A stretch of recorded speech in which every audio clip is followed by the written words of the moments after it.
I was in fucking hell all day today. Oh, tell me more about it. All right, so I'm back. Just keep talking. It's all right. I'm back again, motherfuckers, because for some reason this fucking stream just keeps not wanting to fucking work. 15 yards on this series after the delay of game. First and 15. Go ahead, keep talking. What happened, Bob? Customers kept ordering and ordering and ordering and ordering. I'm like, good God. What the fuck does that even mean? No, I'm laughing because I understand how he feel, man. Like when you working for the public, it's not the best. It's not the best, you know. And then when they orders, they be want to customize the whole menu. They, like, come on, relax. You're not gonna get an upside down ice cream cone. Like, relax. I'm not gonna crumble up the cone and serve you the ice cream on a lid. You know. I do it. That's all another issue. But I get you, Bobby. But go ahead. Other than that, it was. They were ordering and ordering and ordering. So, Dude, what were they ordering? Okay, so Oh, they have a fucking list on the screen. Like one time they took like 100 nuggets and like 25 McDoubles. Okay, but you're who? Who? I'm dropping my whiskey. Who was doing this? The people at work, you dingleberry.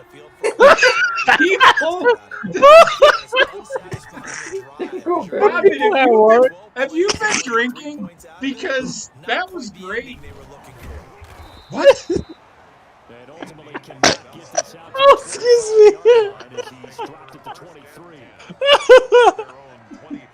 Of course, people you work at fucking McDonald's. People at work are going to order food, and they're going to continue to order food. I don't know. Oh, God damn.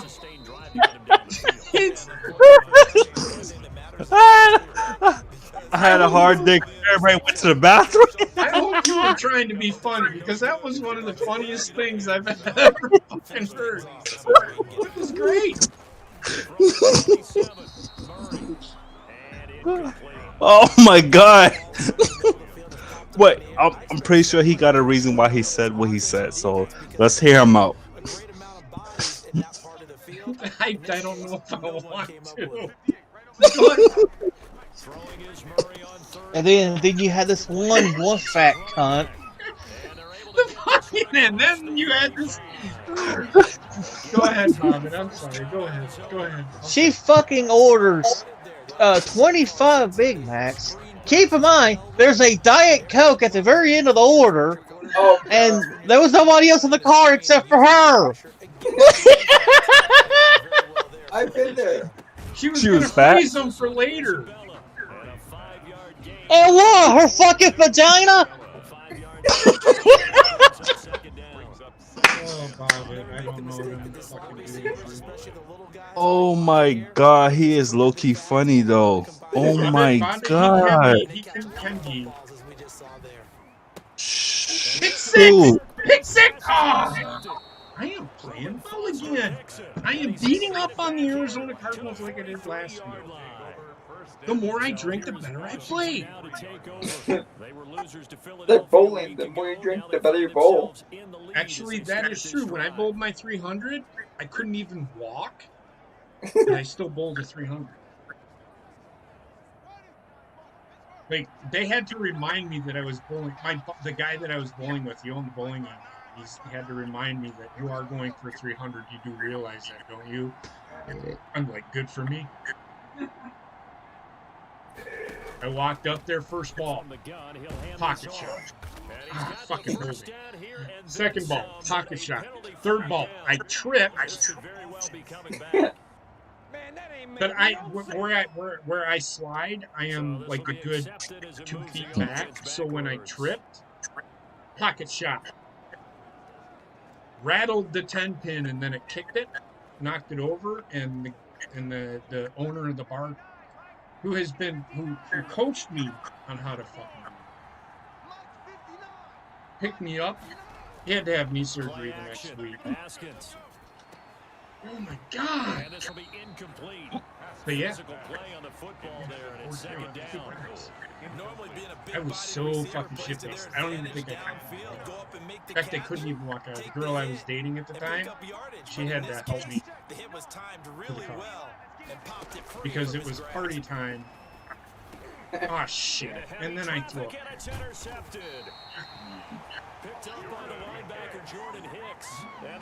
Oh, this is a different game now.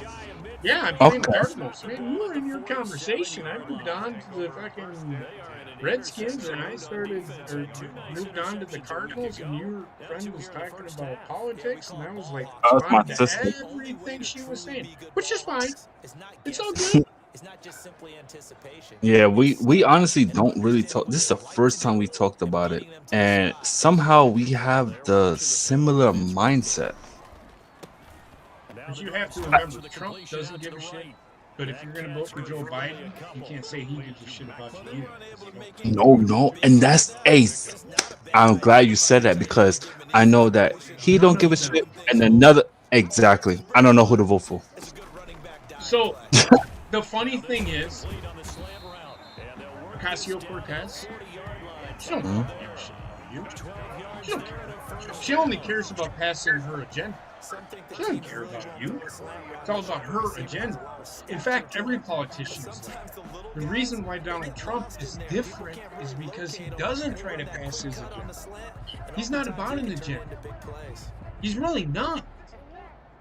Where I will disagree, though, is that he doesn't collect the paycheck. He donates his paycheck. Okay. He doesn't collect the paycheck.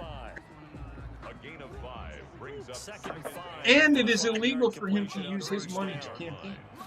I heard her say that too. It is illegal. You cannot do that. Keep that. They I know I was just talking to Heather.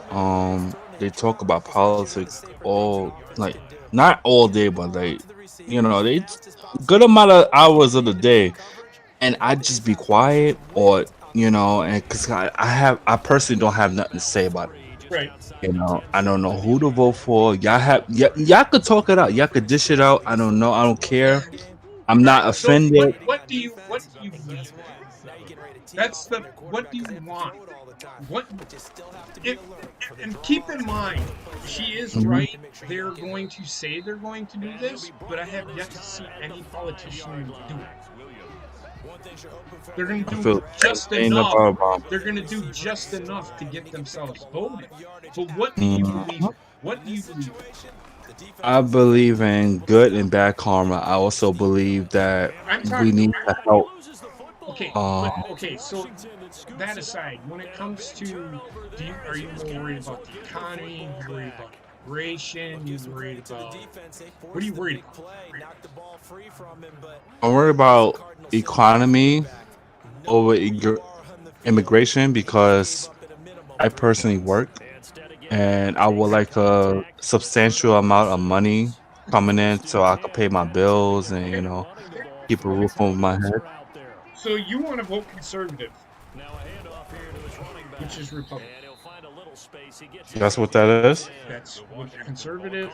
Well, do you believe in the Constitution of the United States?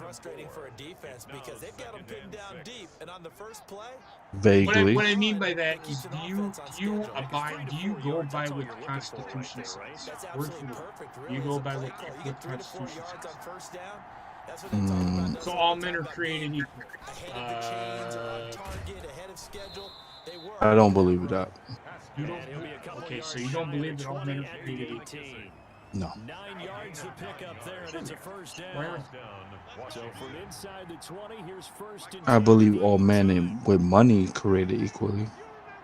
Okay, so you believe. You think rich people are the only ones that can do it? Yes, to an extent. I feel like, let's put it like this: not all rich people were born rich. and I understand that. That's why I said to an extent. I feel like the people that don't have money is just lazy and just most of them, some of them, Rich they just people? looking for a handout. Oh, okay. A lot of The run got 4. Now they deal with a 2nd and 6. Okay, no, that's fine. But you don't believe that all men should be created equal? I believe everyone should be created equally. I believe that everyone should have the same amount of what do you call it? Equilibrium. You think Choice. everybody should have an equal shot at it? Yeah. Okay, then you're a constitutionalist. Also, that's part of the Constitution. All men are created equal. That's what our forefathers wanted us to. Yes. Oh, okay. Oh my God. So No, it's all right. I just threw it. I'm about to fucking bench it. bench that motherfucker. Nah. Going to. Which means I have to bench myself because I'm the one that fucking threw it. So it's hard to. Trump's not a racist. And I'm not saying that. And I'm and not saying as that the you are. I just want to. yeah, I know that. I'm just throwing that out there for the records because I know a lot of black people want to say, "Oh, Trump's a racist," but do you have any proof that he's a racist? Exactly. You know? Is he a dickhead? Fuck yeah, he's a dickhead. I'm not gonna fucking. Yeah, no. Yeah. Anybody that wants to deny that fact is a fucking idiot. And Faze Noah cool. Why do you think I'm? You gotta make him better. I'm like, if he's a racist, then what is Biden? Like, he's white. Trump is white. I don't mean to fucking get all excited and shit. Holy shit. At the 7-yard line. Well, this is going to depend on the spot, but it's not a very generous one. He looks to be about a yard or so short. So much about offense is what you call hidden yardage. You know, you throw the ball to someone, they Look at catch me, it, because I don't and then fucking they talk. can make a big play. You know, they create a play, run after catch. They did a really nice job of limiting that and keeping him from the first down. Stopped him in his tracks.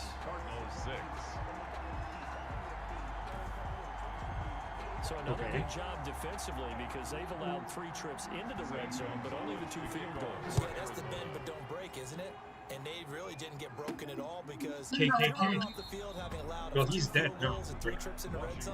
They a lot of like Hillary and they won't tell you this. Hillary and Joe Biden, he was their mentor. And Bill Clinton, but he was a KKK grand wizard. Really shouldn't Known. getting done here because anytime you're on a pace that's going to approach 100 I don't even know. you've really done some damage in an NFL game. And now he's looking just to See, that's the thing. Like with this, also with the Hillary situation.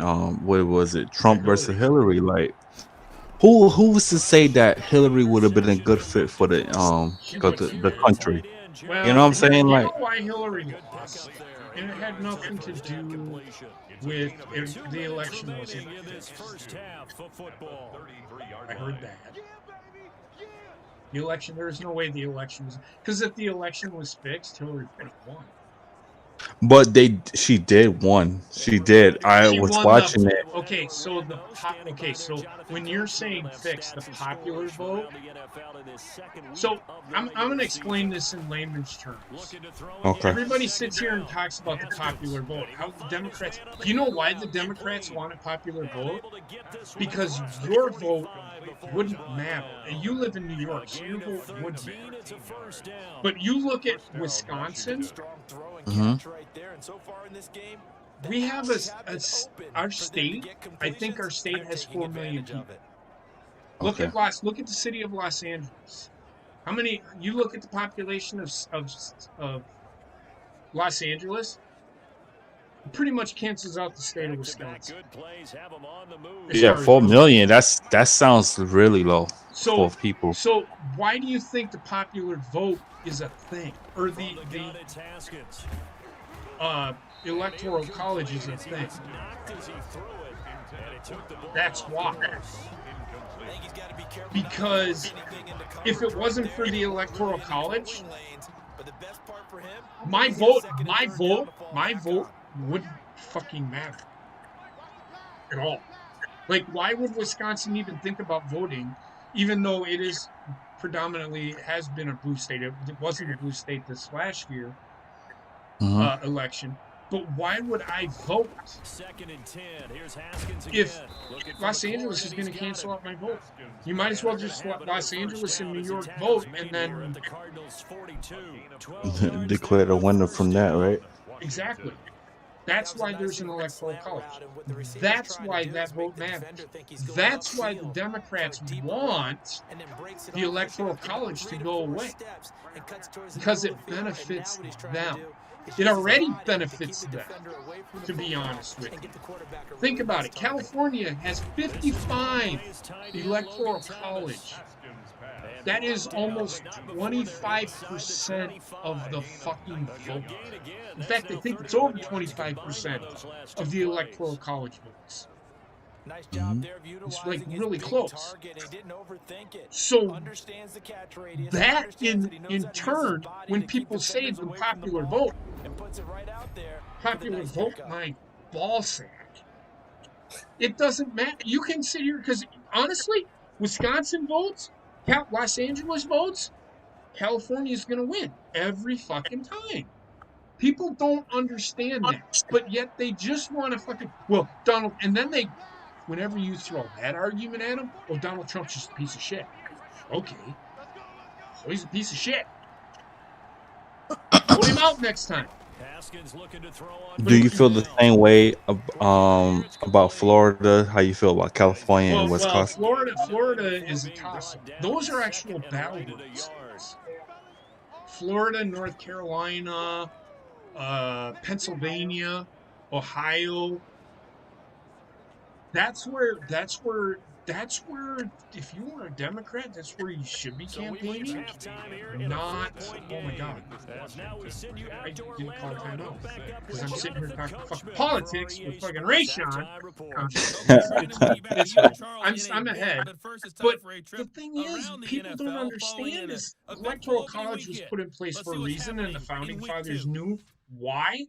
Because venerable Soldier Field in Chicago. It's just the way it was. Giants who were able to come away with the road victory. People have got to understand a touchdown pass that in the victory. And the thing is, people have to understand. Out a second game, and they have the lead in that your vote does matter. Chiefs. Mike Williams, go out and vote. If you don't vote, in my opinion, you shouldn't complain. You can complain because it's your right to complain. At home. But you have every right to vote. And it was the you should LA vote. Rams If you're over 18, vote. 21-13. Your final here's a good thing. Meanwhile, make an informed decision. Read. Don't pay attention to the fucking news. Read. Don't read the internet. Don't Google. Read both. Go find a site that has a conservative outlook, and then look at a liberal outlook, and then make an informed decision. It's not always a decision, or find a news outlet that is right down the middle and will talk any. You know what I mean? So yeah, it's really hard to find today because of how things are. But if Trump was a racist, how is the black unemployment rate so high? You see what I'm saying? Question, JP. What about his impeachment? There was talk about his impeachment. Is he still the president? He is. But I was asking, like, what happened to that? Nothing. Okay. Congress seems to think that they have all the fucking power, so they'll tell you that he was impeached. And then the liberal people will say, well, he was impeached because Nancy Pelosi said so. Well, if I believed everything that Nancy Pelosi said, I would be fucking a millionaire. That's all I'm saying. It's up to the Senate. That's why they have two legislative branches. One is Congress and one is the Senate. You have the House of Representatives and you have the U.S. Senate. Congress, Nancy Pelosi, U.S. representatives, that right there is the Congress that everybody's talking about. You also have the Senate, Mitch McConnell and Chuck Schumer and all those guys. That's the Senate. Each one gets a vote. So Congress does an impeachment process, then the Senate votes on it.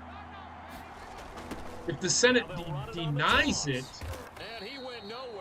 then he wasn't impeached. It's how you look at it, I guess. But he wasn't impeached. If he was impeached, he wouldn't be president. Correct. So when people say he was impeached, you just tell them, was he still president? And he wasn't fucking impeached. I just don't like because Nancy Pelosi and Chuck Schumer said he was impeached doesn't mean he was impeached. It means absolutely fucking nothing. I don't listen to them. For the record, as a black male, I don't like to hear, black people telling me to like, oh, vote for Democrat, they for the black people. What? Don't vote for the Republican because they for the whites.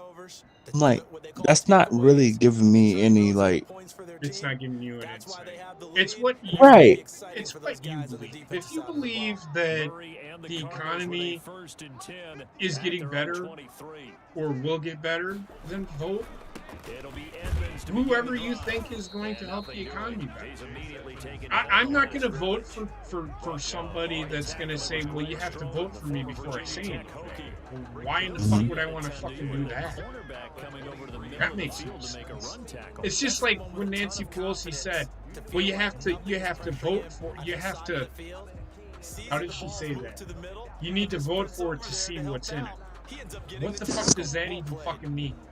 So you're just saying, well, we'll tell you what's in it when you vote for it. Or when you vote yes for it. That makes no sense. Tell me that makes sense. You want to vote for something before they speak. No, I don't think so. And I'm not sitting here saying that Donald Trump has actually come out and said exactly what his policy is on anything. But he's at least given us 4 years of actually trying to get shit done. But it's hard for him to get things done when there's people thinking he's a racist, correct? Then that would be the Congress. That's part of the problem. Now, that's not to say, I actually kind of like it when there are two different, like if the House controls is run by the Democrats and there's a Republican president, I actually kind of like that because that's called checks and balances. And with the judicial system, they're impartial. Just because Amy Coney Barrett has a conservative thought process doesn't mean that she's going to fucking vote conservative every single time. John Roberts is a conservative justice.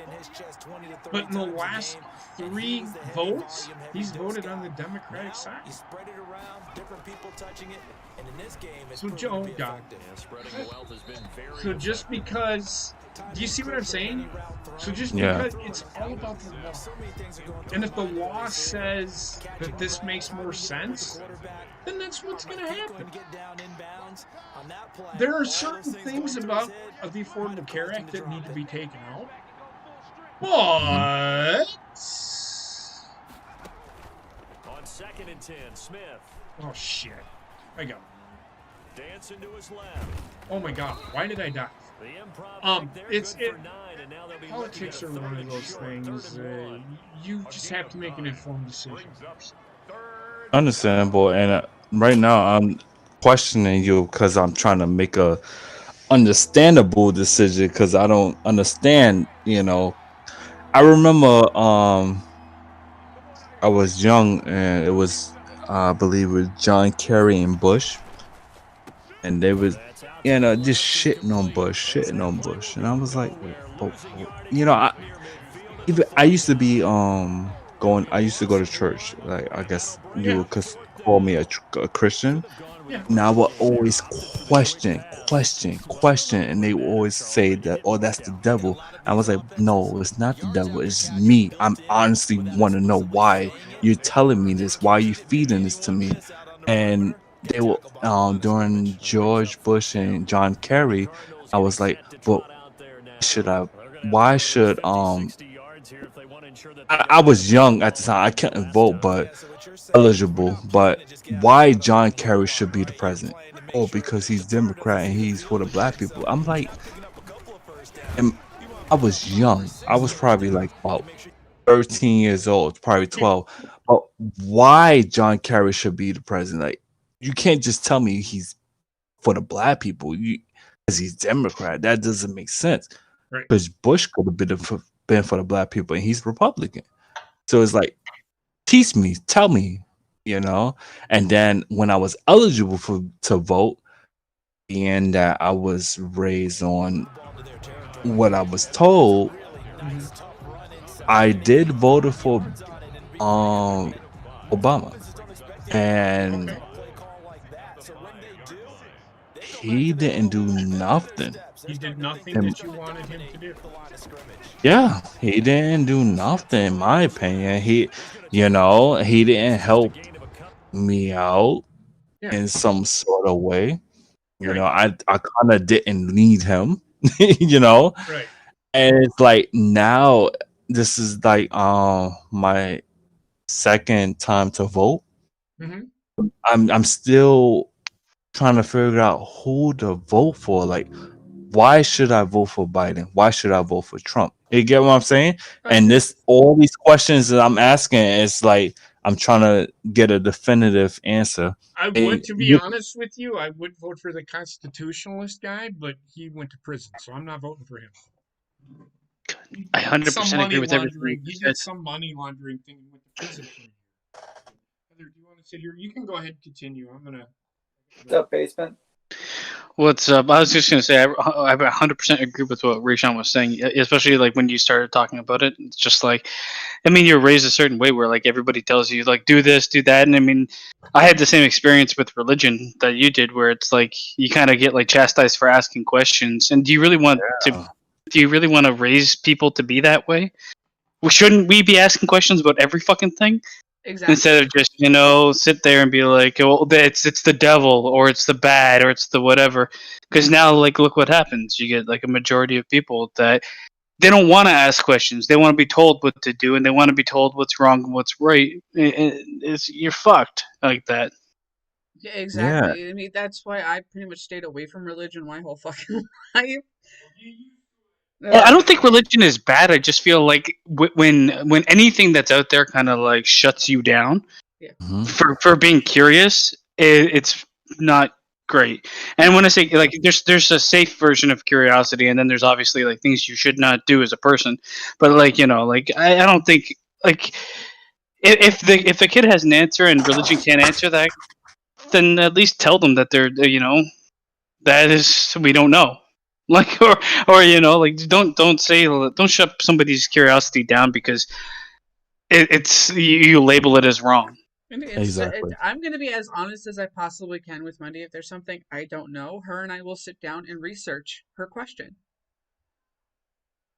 It's that simple. I'm not going to let her go without an answer for something, because it's not even just the curiosity that you're sitting there and demolishing. You're also diminishing their value of knowledge. Mm-hmm. And it also it could hurt a relationship that someone might end up having with religion, a genuine one. Like, and it like that's the thing, and it hurts the relationship with everything. Where it's like instead of asking questions and learning, just fucking toe the line type deal. I don't know. I think it's fucking bullshit, and I think it's like religion was just that point that you launched off of, Rayshawn. But like, you're right. The same fucking thing happens in politics day in day out. You go online, and I'm like people. You go online, you watch TV, and it's always somebody telling you should like this for this specific reason. Mm-hmm. It's like, well, do I get a chance to make up my own mind? And then you get you get burned at the stake for having an opinion. And nowadays, that might not be like the one that the populace around you shares. It's fucking stupid. I sat there and had basically a civil conversation with my aunt that turned into her sitting there saying, "Well, it's obvious that Trump has fucking gaslighted you, so don't bother commenting on my shit anymore." She's like, "What the fuck is this? We're having a civil debate, and all of a sudden you want to chop my head off? All right, fine. Fuck you, bitch. I'm gone." The thing is, they're none of them are good. None of them are doing anything for anybody, for the most part. Like their game plan for the right now is to sell you an idea that they're most likely not going to follow through on, and a lot of that is like complete false bullshit, like snake oil salesman. And that's kind of what I was trying to tell her. It's like neither selection is really a good option this year. Again. Well, they're never going to be a good option because you have this political figure that has to fucking make everybody happy or try to. And I can have 3 friends and I can't make them all happy at the same time. True. People have to understand, like, I'd rather just have someone that's real come out there and say, hey, we're going to try to do this. There might be baby steps. I'm not going to promise you the world because that's just not going to fucking happen. And I also, like, I'm not going to make these claims that I'm going to fucking change the world for certain minorities and for certain genders and stuff like that if all I can say is, hey, we're heading in the right direction. But like a lot of the times they just throw out the race card, or they throw out the sexuality card in the past with the people being gay and stuff when it was a more hot button topic. They throw that out just to fucking trump up the votes. I need to see a certain demographic love me, even though they don't even know me. And the thing is they'll sit there and they'll trump up the. Well, I'll fight for you, but will you? It's a 45-yard punt, 6 yards on the return. What did Trump said in the last election? I will be your American president. I don't care who you vote for. If you didn't vote for me, I'll still be your president. Well, duh. If you win the election, you're going to be my fucking president. There is no fucking 2 ways about it. What does fucking Biden come out and fucking say? If I win, I will be everybody's president. The funny thing is, and it's going to come back to the healthcare thing, I always make fun of when Biden says, I'm going to treat with the healthcare, I'm going to take care of you like I took care of my family. I tell Heather, I'm dropping my insurance. Apparently Joe Biden's going to pay for it. But how is he going to pay for it? And I make fun of him for that. But because he's trying to appease people. But he's really not appeasing anybody by saying that, because how is he going to pay for it? And that's what he's not telling you. If these politicians would be honest and be like, well, we are going to have to tax you, but we will get your health care paid for. Okay, I can get behind that. At least you're not fucking lying to me and saying you're not going to raise my taxes, but yet you're going to because you don't really know how you're going to fucking pay for it. Well, the problem is the good, the bad, and the ugly at the same time, and I can respect that. The thing is, they're always going to be lying, and it kind of falls on like us. And back to what Rayshawn was saying, it falls on the person to be like, let me question every fucking thing I see. If I want to really get into how the world's going to be for the next 4 to 8 years, or what direction we're going to go in as a populace, and even though I'm not living in America, it's the same fucking politics is world over, and what happens in America will affect everywhere else in the world as well. But if you really want to get into it, become someone that looks at things from a place of curiosity and not from just a place of, oh well, this person said they're going to do this, or they're on the platform of helping black people, or they're on the platform of helping the working class, or they're on this like, what are they doing? Forget about the words they're saying, because every fucking word out of each person's mouth is a lie. It is. Look beyond that. It is. But too many people get swayed by the snake oil salesman, and are willing to chug that shit down until they grow another dick and it falls off. So I mean, in a sense, with all I can tell you, Ray Sean, is how I've made my decision is I've done the research. What do I believe? That's what I vote. That's why I vote the way I do. And if you put, and the last few have been Republican presidents. But if a Democratic president puts out something better than what the Republicans can put out there, I'm going to vote fucking Democrat. Why not? Yeah. You know what I mean? Don't just sit on one party. My mom always says, "Oh, Jeremy's." That's my real name. You're a Republican. You're always going to vote that way. But am I? Because I've told Mom, I tell her what the difference is, but she just doesn't see it. Well, Trump's a dick. Okay, good point. I agree with you. He's a dick. And he is a dick. But he's a billionaire that doesn't have to fucking worry about it. He's trying to, and I don't even know if I should say he's trying to understand. I don't think he cares. In fact, none of them care. The funny thing is with me, as you look at Joe Biden, he's a millionaire. But yet he's going to fight. No. When they say that he's not going to tax anybody that makes over $400,000, what he doesn't realize is he's taxing the people that he supports or that support him. That's what he don't understand. So when he taxes those people, they aren't going to fucking donate. They aren't going to fucking, special interest groups aren't going to fucking donate, because why? You won't be able to afford it, or we have to make changes on what we do with our monies, because now you're taxing us. Which, whatever. That's fine. But he's saying, well, the one question that I want answered, and I have yet to get it answered by anybody that argues this point, is what is fair share? Tell me what a fair share is. When they say, well, I'll make sure the rich pay their fair share, what is fair share? It's all fucking bullshit. Because in the end, you've got like the super rich governing the people that make them the money, and you're always going to be a day late to things when there's going to be a change. You don't think that the people that have donated and have helped, say Biden becomes president, you don't think all the people that have fucking helped him, all the corporations behind him, aren't going to get a heads up? We're changing this slight change, and here's how you get around it, because you're not like we're saying we're doing this, but we're not really doing this.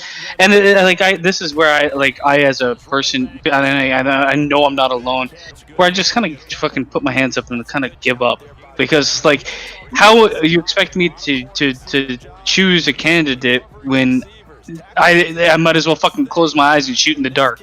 Yep. At that point, because nothing they are telling me is true, and even the things that I'm to the curiosity point of view, I'll run myself ragged, but all the things I'm getting are not. What are the sources? Where are they coming from? What's believable? What's not? We live in a fucking madhouse. Yep, we do. Our country, our society, and I'm not even going to say our country. Our society is just so lost.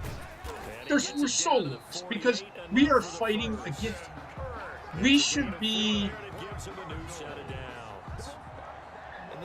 I don't want to say overthrowing the government, because that's not what needs to happen. We need to literally ask our politicians, well, what are you going to do? And you ask these questions, but people like you and me are not getting to ask those questions. We never fucking do. Have you ever been asked what you believe in as far, and I'm talking to everybody. Have you ever been asked, so what do you want in a politician? What do you believe in? What do you want? What do you want for you? Now, for me, I just want the economy to continue to grow so I can continue to make money and spend money as I see fit. That's not always I would gonna have to happen. agree with you, JP, with that Because situation. the thing is, and that's fine, you don't have to, but that's just how I feel. My thing is, when am I gonna be able to buy my house? Even though I really don't know. But Heather keeps looking at me. I can tell you when I'm going to buy one. Never. But I will say, like, I mean, just ask the reverse. Say it was a smaller community you lived in. I live Say in it was really yeah, but small like community. say we lived in a bunch of fucking different tribes. Would you want the leader of the fucking tribe to be the most dishonest, easily used human being there? At some point in time, leadership went from, the person with the strongest values, with the strongest mind that can make the right decisions should be our leader. And that turned into, somewhere along the lines, the biggest fucking puppet in the world that doesn't have any values, that doesn't give a shit about anybody. That should be our leader. Like, we lost our way horribly. And now it's past the point where I don't think you're ever going to get the leader is somebody that's actually for other people instead of for themselves, or not, or just for the corporations that are puppeting them behind them. Yeah. I feel like us as a nation, like human beings and people, we don't know what we really want. Not as a collective, because everybody kind of wants different things. I think there are certain things as a collective people want. I don't want anybody to go poor or go hungry, or not be able to help themselves out of a bad situation. I think most people are empathetic and sympathetic, but then again, as soon as you introduce profit to be made, it's like, well, we kind of need people to be sick. We kind of need these things because there's money in it. And hey, you want to buy a pill that's going to keep you alive? Or can I have $10,000 a year? Cool. Like, do you want to know how bad it is gotten right now? My cousin, who just hates Trump. He hates it. Whatever, that's fine. I feel like you become foolish when you start hating an individual. So, and that's what I told him. I said, he's trying to tell me that what. So he asked me a question, and this question was like, "What do I want?" So then I said what I want out of my politicians, and he goes, "Well, that's great that you got it, but what about everybody else?"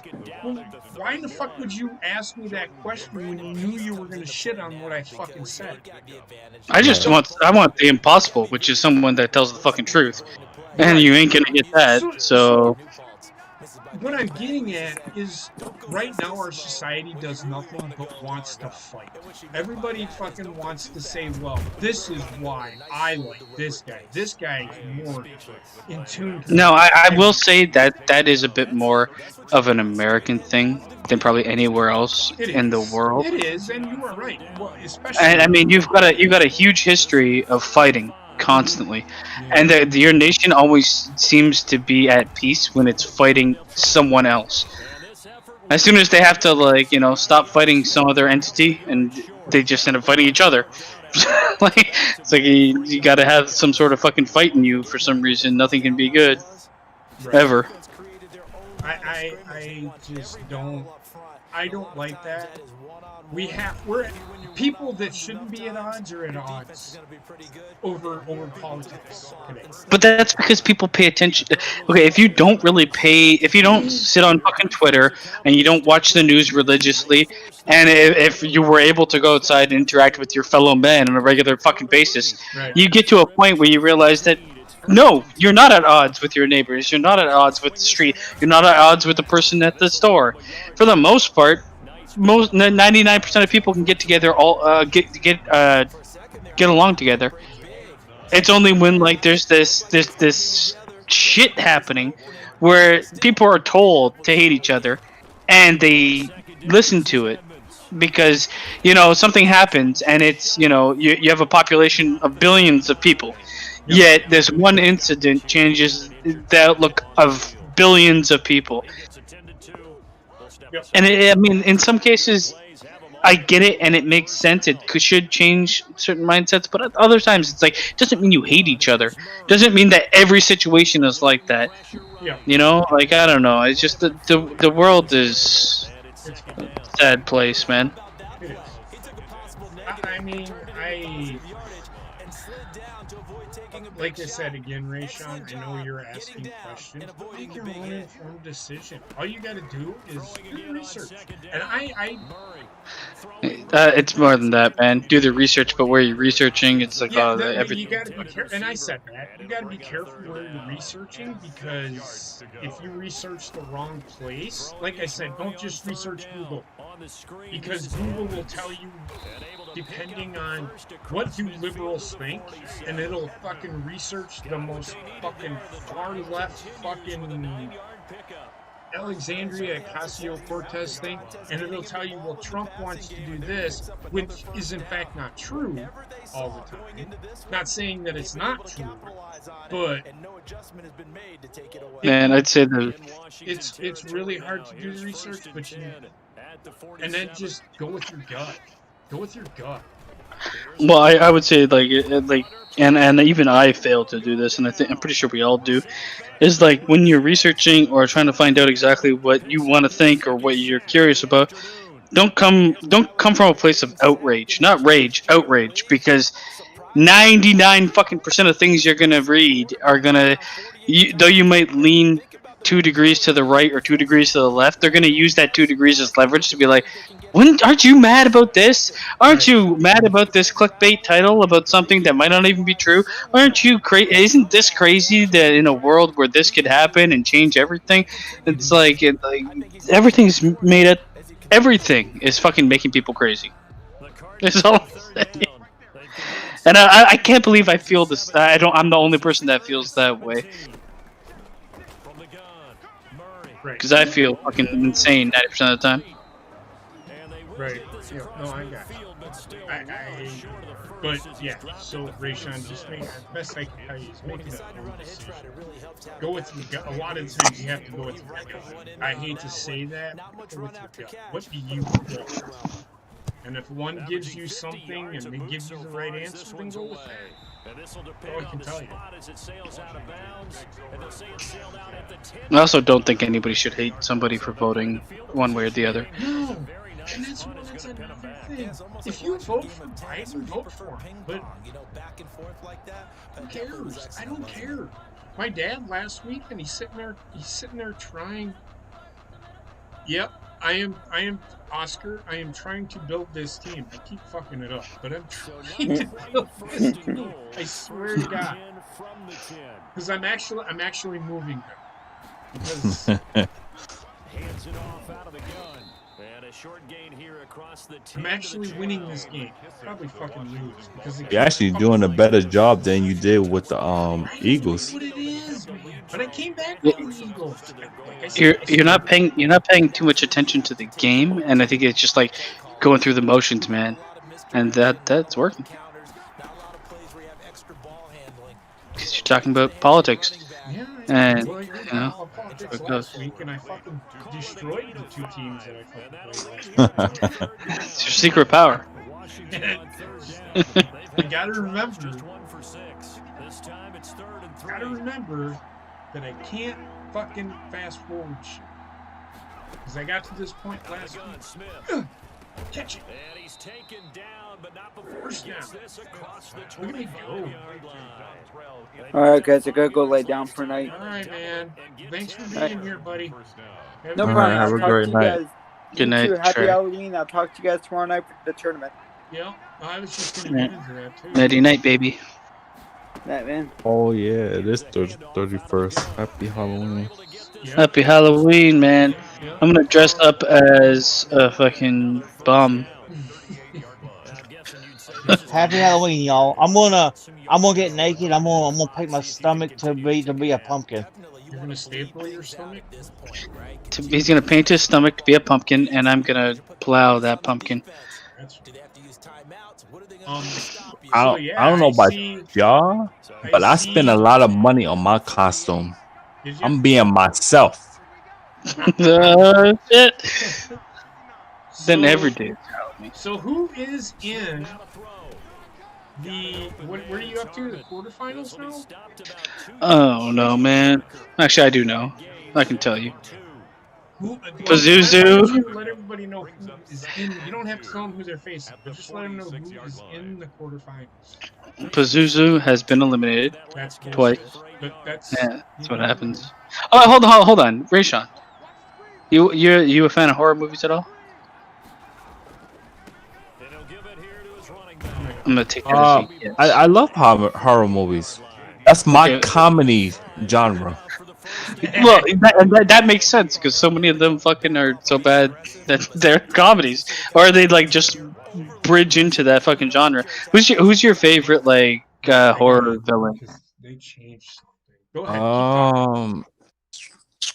I would say Freddy, Chucky. I'm not so much into the back in the days horror, but more modern day. I would say Freddy, Chucky. See, and that's the thing too. Like, I mean, I get like your point of views are both very different because JP is like, I know he's just like seriously thinking like, who is actually like a scary, more believable. Even though it's fucking horror and none of it's really believable, but like, you know, like something that would like make me shit my pants if I had to deal with it. Whereas, like, I mean, like myself watching horror throughout the ages, I've kind of, you know, we've all seen the progression between like, most horror starts from a place of actually being scary and goes to a place of being absolutely fucking ridiculous. It's like they start at The Exorcist and end up at Scary Movie 4. Yet it's the same fucking franchise. That being said, I mean, yeah, Scary Movie was more of a comedy. You are kind of. I can suspend disbelief. My only issue, and I'll let you go. My only issue is, and I told Heather this, Friday the 13th. There is no plausible way Jason. If you put Jason and Freddy in a fucking match together, neither one is actually fucking winning because you can't kill Jason. The only shit. And you can't kill Freddy. They're immortal. Well, Both. you can. Jason is more. I'm not going to say he's more plausible. He's more liable to be Freddy than Freddy is to be Jason. Because the only way Freddy can get anywhere is if you have an Elm Street within your town. So if I came to Dickeyville, Freddy can't fuck with me because there's no. Oh no! Every city apparently, everything in the world has an Elm Street. Trek said that. Don't quote me. We don't. Yeah, but it's like a fictional place in your mind. I got it. Now, that being said, not every street has an Elm Street. No, not every street has an Elm Street. That's for sure. Jason, listen, motherfucker. Jason does not have to be on fucking Camp Crystal Lake. But that's where he loves it. That's his home. But he doesn't have to. Next to where he likes. He can go to space. Jason's whole thing is if you did him wrong, because How many people did him wrong? This is my question. It don't matter. If you're a camp counselor, You did him wrong as a camp counselor. You're not in Crystal Lake. You're in fucking the Philippines as a camp counselor. You did him wrong. He's coming for you. He's gonna fuck you up. But that's Jason. That's the story that they tell with Jason. Well, they kind of bridged out from there. That's not where they started with Jason, right? So just like every other franchise, they kind of bridge out because it's like, how many fucking films are we gonna do at Crystal Lake, and all these fucking bimbos bang each other? Yeah. Eventually, we have to. Okay, the next logical step is space. But for people to say that, well, Freddy can do this and Freddy can do that, crazy. and Jason Goes to Hell, Jason actually did more than what Freddy could ever do. Well, he went to hell. Well, no, he didn't. Did you watch the movie? I don't care about the movie. I did see it, but I don't remember. It's been so long. I mean, like I'm gonna say, like Jason, he's an undead zombie basically, and like he had a purpose to kill in the originals. His purpose has kind of just changed over time to him just being there, fucking macheting people left, right, and center. JP, if I could have an opinion, the only reason why I was afraid of what do you call it, Freddy growing up, because comes at you in your dream. Yeah. Nah, he comes at you in your dream.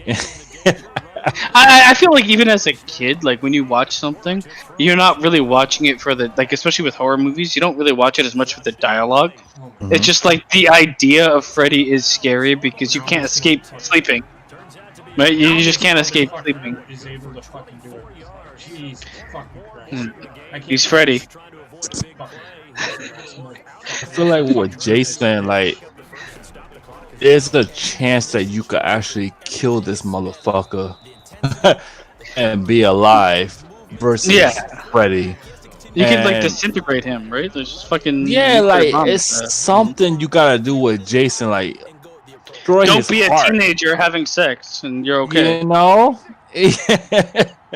Well, with Freddy, like, don't sleep, man. Like, he's just gonna come attack you in your dreams, you know?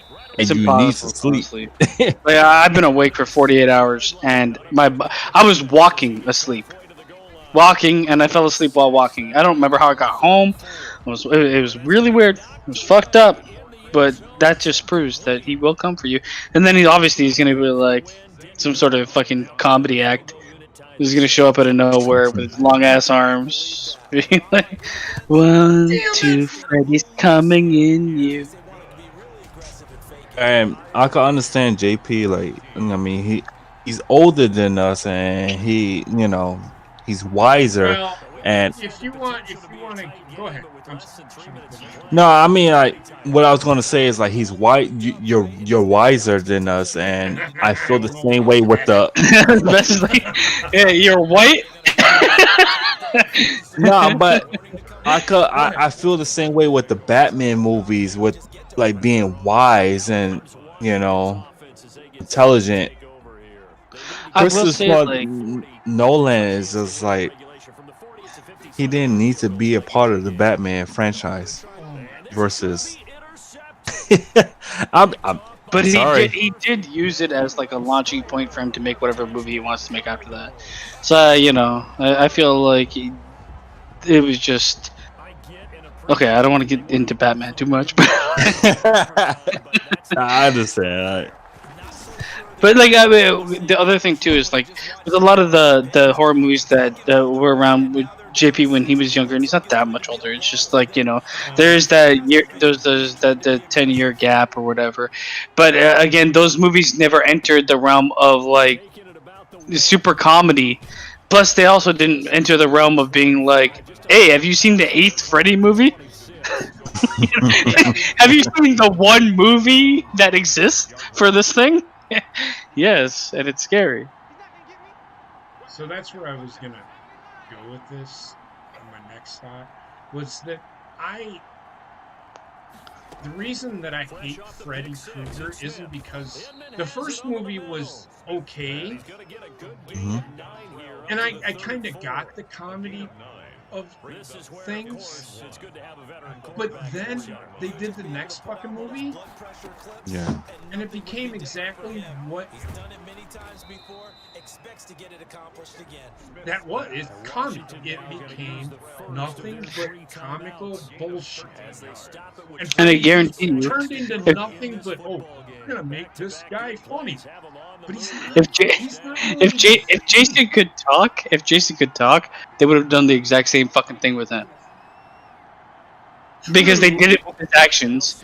Like the Freddy vs. Jason movie, he hits fucking Kelly Rowland and sends her 18 fucking thousand feet to the left.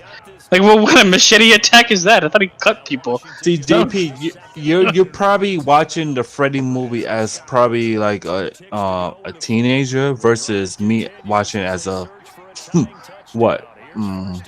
child, not even a toddler, like grade school. I would say Freddy was like somewhat scary. I still would say, like, for me, Pennywise the clown was scary as fuck for me because it preyed on young kids, which I was when I watched it, and that's why it was like that much scarier. But also, like, I mean, as an adult, I find like you look at like something like a creature like the Thing, and the Thing is fucking scary as an adult. There's no kids in that fucking movie. The Thing, and it just has like the ability to be anything. No, not that. No, it's a movie called The Thing. Oh, you see, it's a really good movie, man. I'd suggest watch it. I'd suggest watching it. No, don't watch it. How old are you, What? Basement? I'm 34. Yeah, I'm 28. So yeah. Yeah, but the Thing was even old for me. I just watched it later on. Okay, so just real quick, it's 24-23 with 6 seconds to go in the fourth quarter, and I've had a problem with kicking. I've actually gotten better. Let's see if I can tie this game. Oh god, this is going way to the left, judging from the history. Well, this motherfucker's calling timeouts now. Oh, he's got club foot.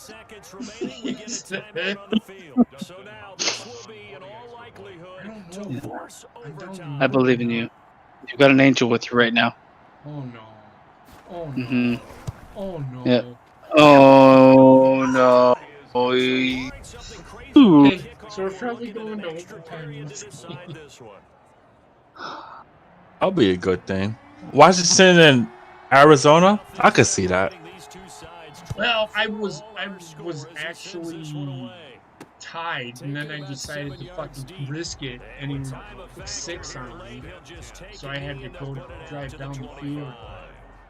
Yeah, I should have just taken it to overtime.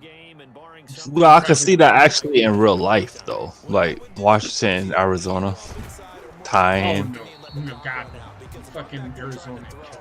Arizona did. Come on, man. The football team?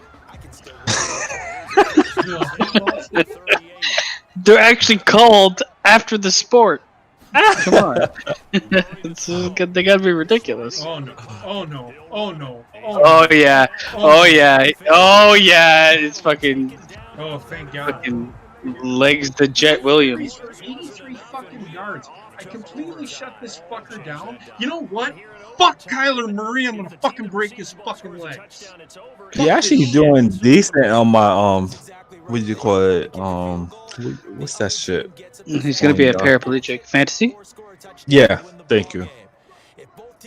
I know all about fantasies. Actually, what I did in this game is I fucking signed Colin Kaepernick and turned him all down. I would turn them all up to 100 and have sex with them on the field. Never fucking play him.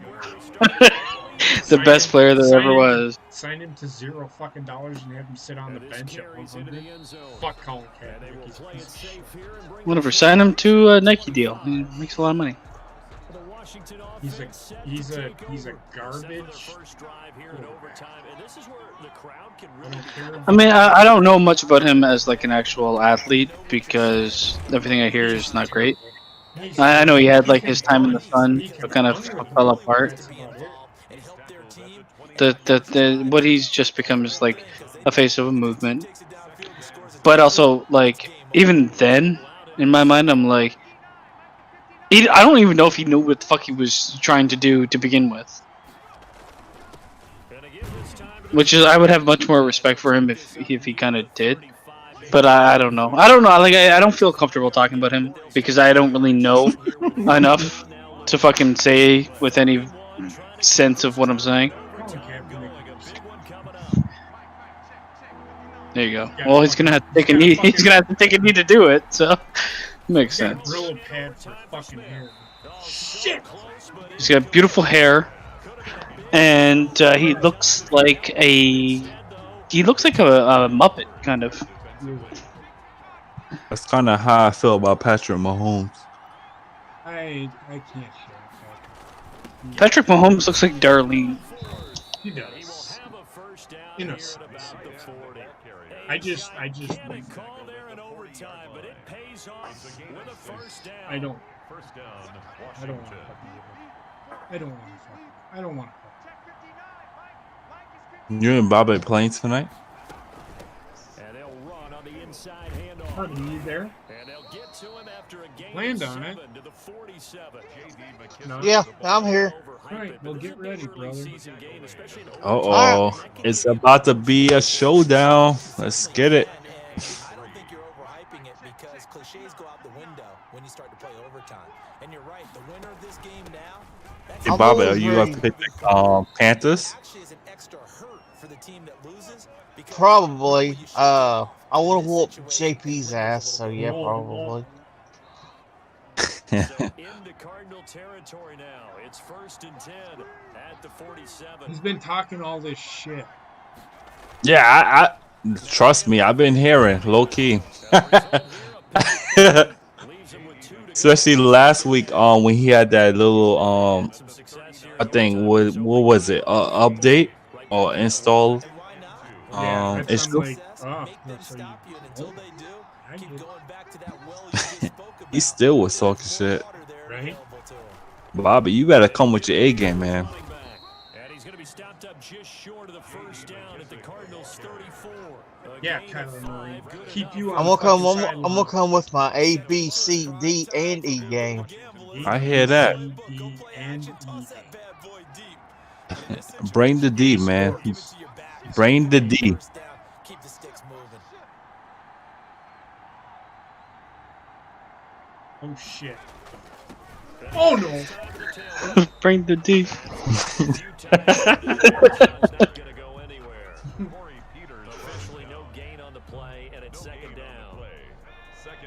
Hey, Bobby, don't be talking all this hot shit and you trash, man. That's Mr. NASCAR over here. you know, it's probably gonna end up that way. I can get my ass destroyed.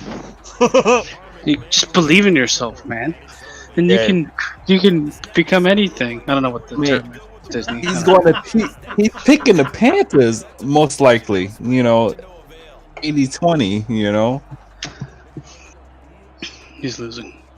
It's Madden 20. They playing on Madden 21, correct? Yeah. Yeah, I mean, he's picking the Panthers.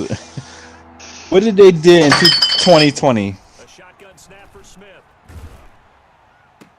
Bobby, what do they do? Lose? Yes. Not a damn thing. Yeah. Oh my god. But either way, it should be entertaining. So. Yeah, it will be. I'm looking for it. I'm looking forward to it. I don't. It's good. Shit. Shit. It's good shit. Look at the bench. They love it. They're clapping. If you're losing, who knows? They're just fucking. I love this shit. Football.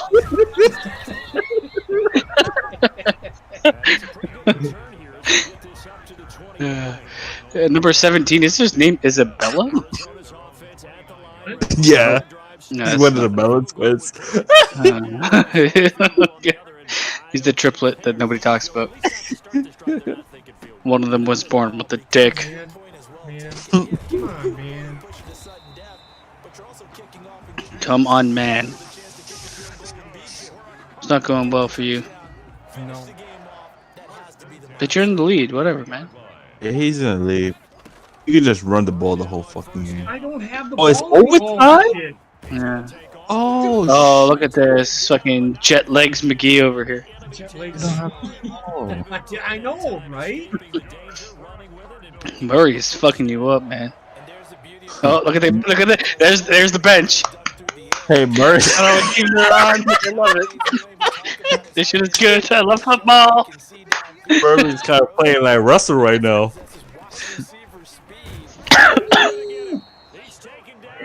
Oh, Dance, make me love, ground, get down, ground and pound, get down. ground and pound on him. He did the. I don't even know what the fuck that means. I feel like he was doing like inject fucking adrenaline into my chest. Dance move. The Pulp Fiction. Motherfucker did a drop plan. I told my girl to call me back in 20 minutes. She ain't called me back. It's been like 2 Divorce. hours. That was there earlier. No, that's my sister. Oh, that was your sister. Yeah, my only Divorce. sister. Divorce her. Divorce your Nah. sister. I don't know. I don't know. Where do you live?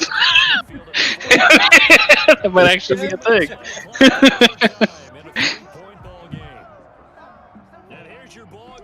You said, where did I live? He absolutely was. When he said divorce her sister. I live in Williamsburg, Brooklyn, New York. Yeah, so he's not fucking his sister. It's I more was of a- actually supposed to meet up with Vito today. If y'all following him, if y'all know of Vito, I was supposed to meet him today. Oh, Vito, the Italian dude. Yeah, the piece of I shit. mean, with the name like Vito, I'm like, no, the Ethiopian guy. Like, thanks. If you needed a more Italian name, there's a. Yo, remember that wrestler Vito though? Yeah, I do. Wasn't he part of the what are the Italian? What was that? FBI? Yeah, there you go, full-blooded Italian. Full-blooded Italian. Little Vito. I can stop him. I ain't gonna lie, like Vito was promised, but they failed on him. Vito was solid in ECW, and that's why they went with him, I think. No, he almost had the crossface on. Just like Mason Ryan. Remember that dude? Mason Ryan doesn't ring a bell to me. What? I don't know. All right. I can't fix it. My mind doesn't remember. He was part of the Nexus, not the old school Nexus, but like the. That's why, because I wasn't watching wrestling during that time. The Nexus. Oh. See, I was watching wrestling because Shawn Michaels was a part of wrestling, and wrestling died when Shawn Michaels retired for me. You know, that's you my think favorite you wrestler. are. Probably not. But he No, missed you the field know goal. Sorry. Oh. Go ahead. No, I was just saying how Shawn Michaels is my favorite wrestler, and Oh no, the game's over. I win. I appreciate everything he done for me. That From ring. both sides. Yeah, I agree with you. Shawn Michaels was fucking great. Wrestling died when wrestling stopped being wrestling. If that makes any sense. Congratulations. Wrestling stopped being wrestling.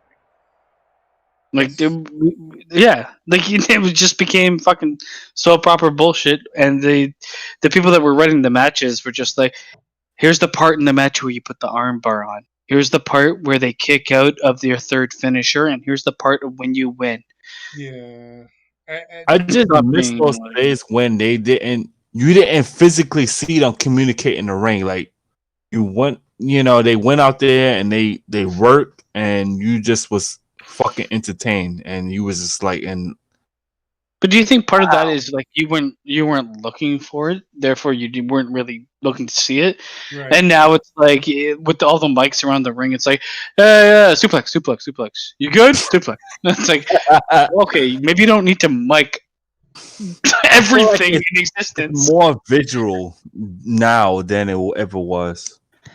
You know, it is, but I also think that's because some of the nuance in wrestling has died anyway. It went from like being closer to a magic show to now it being a fucking guy shitting on a woman's chest in New Orleans. Well, I mean, I don't know if I. That's pretty weird. Wait, you don't like that? No. I'm sorry, guys. I honestly just miss Shawn Michaels. That's. It's fine. I know Bret Hart always say he's the best there is and the best there was and the best. He's I feel that Shawn Michaels. He's Zack Sabre Jr. Let's not kid ourselves. I mean, let's not shit on Bret Hart, and he was good for the new generation. Shawn Michaels is the only reason wrestling is not just filled with fucking 8-footers lumbering around. And he's one of the reasons that like made guys that are like regular size be able to be the draws that they are. Yeah. To the day I die, I want y'all to listen. Shawn Michaels was and is my favorite wrestler, no matter what. I like him. He's 100% my top 5. He might even he's up there for me. It becomes really hard when deciding on the very top tier because then you like and it changes because though there's like matches I love for certain wrestlers, it's also like who put on consistently matches that I loved, and also like I mean. Growing up in different times, it's like certain wrestlers hit you that much more, or certain characters mean that much more to you, right? At the time of it happening. So it's hard to say, but he's definitely like there's nobody in this fucking world that likes wrestling that be like Shawn Michaels is garbage. And if they do, they are dumb as fuck. I'm sorry. I gotta kick them in their face. Yeah. Sweet chin the fuck out of them because they don't understand wrestling at all. Same thing as if somebody's gonna like disrespect Ric Flair, Eddie Guerrero, Chris Benoit. I mean, there's a large amount of them that's like there's nobody in this world that can say that they're bad, and if they do, all they're doing is being like those fucking twat waffles on Twitter, being like, "Hey, I hope somebody responds to this." Unpopular opinion, but Shawn Michaels is trash. I'm 7 years old, by the way. That's essentially what all these little kids are, man. They say shit and then they're like, "But I'm," and you say something to them and they're like, "I'm 7." So why are you on Twitter? Right. Go to bed. You're grounded for 2 weeks. When it comes to wrestling, it's all subjective. But when people actually, what annoys me about some people is they'll fucking say something and then you respond to them, which I love fucking doing. And then they're like, nah. It's like, yeah, you're just saying that because you want to fucking argue with somebody. Shut the fuck up. Shut the front fucking door. Because you don't know what you're fucking talking about. Like, yeah, fucking half the wrestling fans out there are just in love with the wrestlers, so. I know. I mean, don't get me like, wrong. Oh my God, Sasha won the fucking title. Sasha this, Sasha that. You know what? I would be behind Sasha if she didn't act like a fucking Valley girl. Fucking. I hate her fan base way more than I hate her. But the fact that she doesn't like demonize a fan base that is actively being a stalker, creepy fucking weirdos. Like, I mean. I get, like, at a certain point you don't want to fucking turn your fan base off, but it's also like, oh my god, man. Some of these guys would be like, I would literally lick the last drop of shit from her anus if she asked. Like, that's how creepy these motherfuckers are. And it's like, they don't love wrestling. They love a wrestler. Yeah. Just like a basketball player, a football player, they don't love, the team or the sport. Yep. Yeah, and I mean the thing is, the sport is what's important. Wrestling is what's important. There wouldn't be Sasha Banks if there wasn't wrestling. It's Yeah. not vice versa. It just ain't happening. But also at the same time, it angers me because Sasha Banks isn't like she's. I've liked several of her matches. I don't know whether I'm going to say that she's really good in the ring or not. I find her to be in between like great and terrible all at the same time because she the one thing I will give her credit for, she tries a lot of shit that she might not be able to do, and sometimes it works out great and sometimes it doesn't work out great. It's just her fan base is so like filled with hatred that it's like, oh, you don't love her, well then you are going to be thrown under the fucking wheels, my friend. The funny thing is it's toxic. If you don't, Wrestling. there are very few people toxic on fucking Twitter anymore where if you say something, it's like, no, I think this person's better. They'll be like, very few people will say that's your opinion and I can get behind that. No, they'll be like, well, your opinion sucks because Sasha Banks has a sweet ass. Okay, well, Oh my god. who cares? I don't care if Sasha the thing Banks. is, like, what are we rating? Is she attractive? Fuck yeah, 100%. She's super high. But like, that doesn't mean anything when it comes to wrestling. No. Can she wrestle? Can I Yes, say she can. something real quick? Don't love everything else. Don't eat her fucking. Don't drink her sweat. Sorry, Rachel. Go ahead. No, I was gonna wait till you finish. I'm sorry. I'm probably gonna get crucified on a cross. Why? Stone Cold and The Rock, yes, they were the best on the fucking mic. I give them that, but they was not good wrestlers. They were very generic. They were John Cena-esque, but and when I say that, I mean they were the perfection version of what John Cena could be. Yeah. And I wouldn't say they're bad wrestlers because they were able to tell a story in the ring. They were in that transition phase when WWE was really hyped about selling toys. Yeah. And how do you sell a toy? You have to. How do you sell a person as a toy? You just have to sell them as a superhero for the most part. So they ended up getting restricted to, the 5-6 moves. They ended up having to be like, okay, we can only make a toy that does like 6 different actions. So we're going to basically have you do 6 different actions. That being said, they were able to tell a story in the ring, not with their facial expressions and a limited move set. Yeah. And on the mic, they killed it. And no matter what anybody says for wrestling, in my honest opinion, wrestling, at least if you're a North American wrestling fan, North American wrestling fan is going to have 50% of what comes out of that wrestler on the mic. Agreed. And don't get me wrong, I appreciate what Stone Cold and The Rock did for us as fans, but in ring competition, I'm sorry, I feel that they didn't really grasp my attention that Shawn Michaels ever did. Triple H, Jake the Snake, Mr. Perfect, Roddy Piper. Roddy Piper was good in the mic and in the ring. Well, you know what I'm saying? Like, I'm surprised that like you would put Triple H above Stone Cold and The Rock because to me, he's in the same fucking bunch. That kind of did like Triple H was a of good in ring performer versus The Rock and Stone Cold.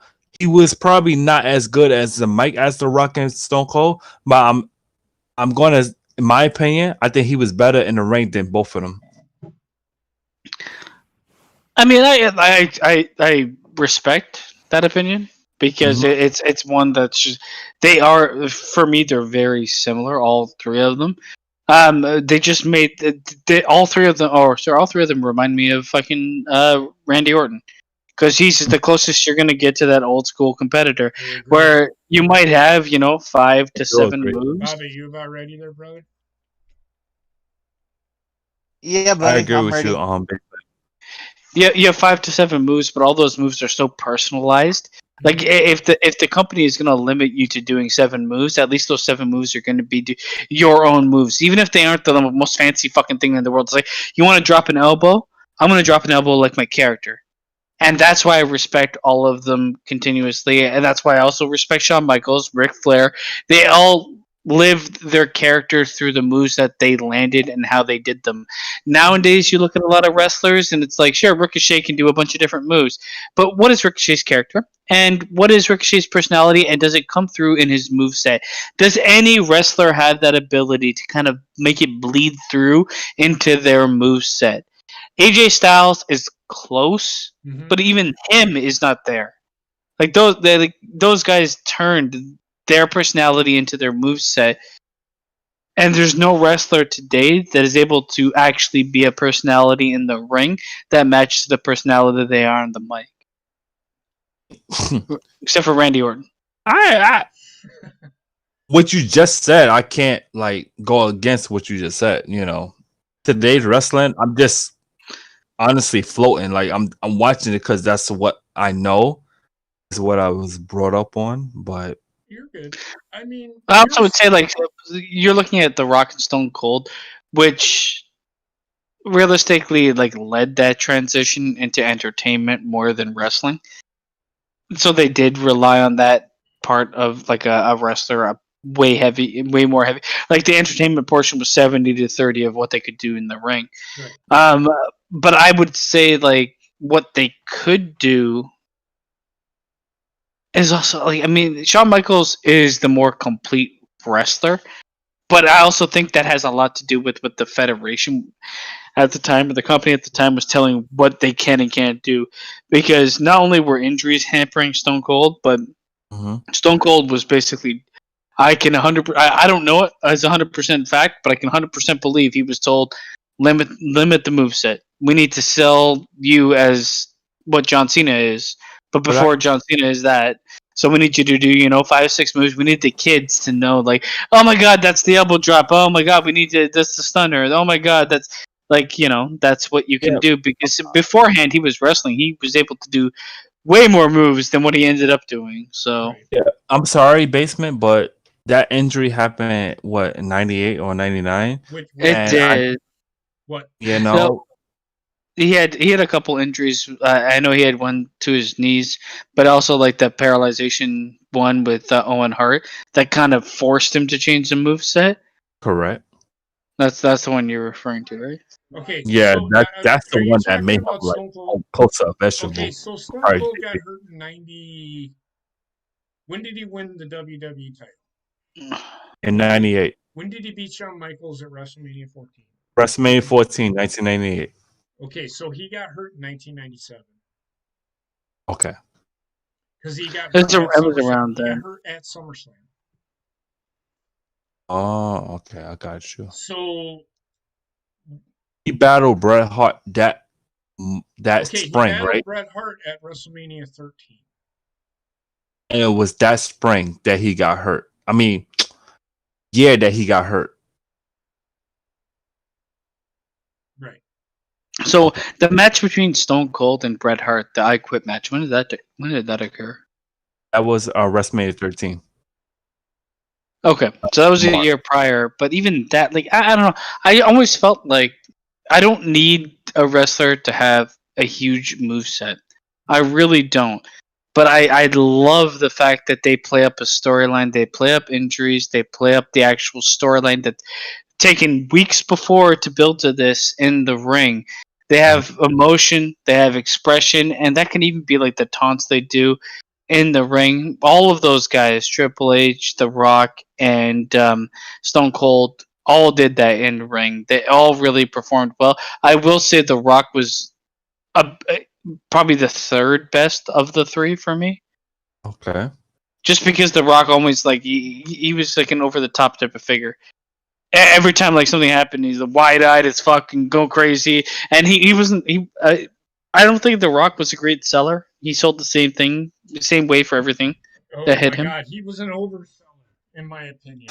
Well, he either went oversell or he just like grabbed his stomach and walked around. Like he didn't sell to the point. And I mean, there's times where Shawn Michaels oversold for fuck's sake. in my head. Hulk Hogan and Shawn Michaels, where he fucking did cartwheels around the ring.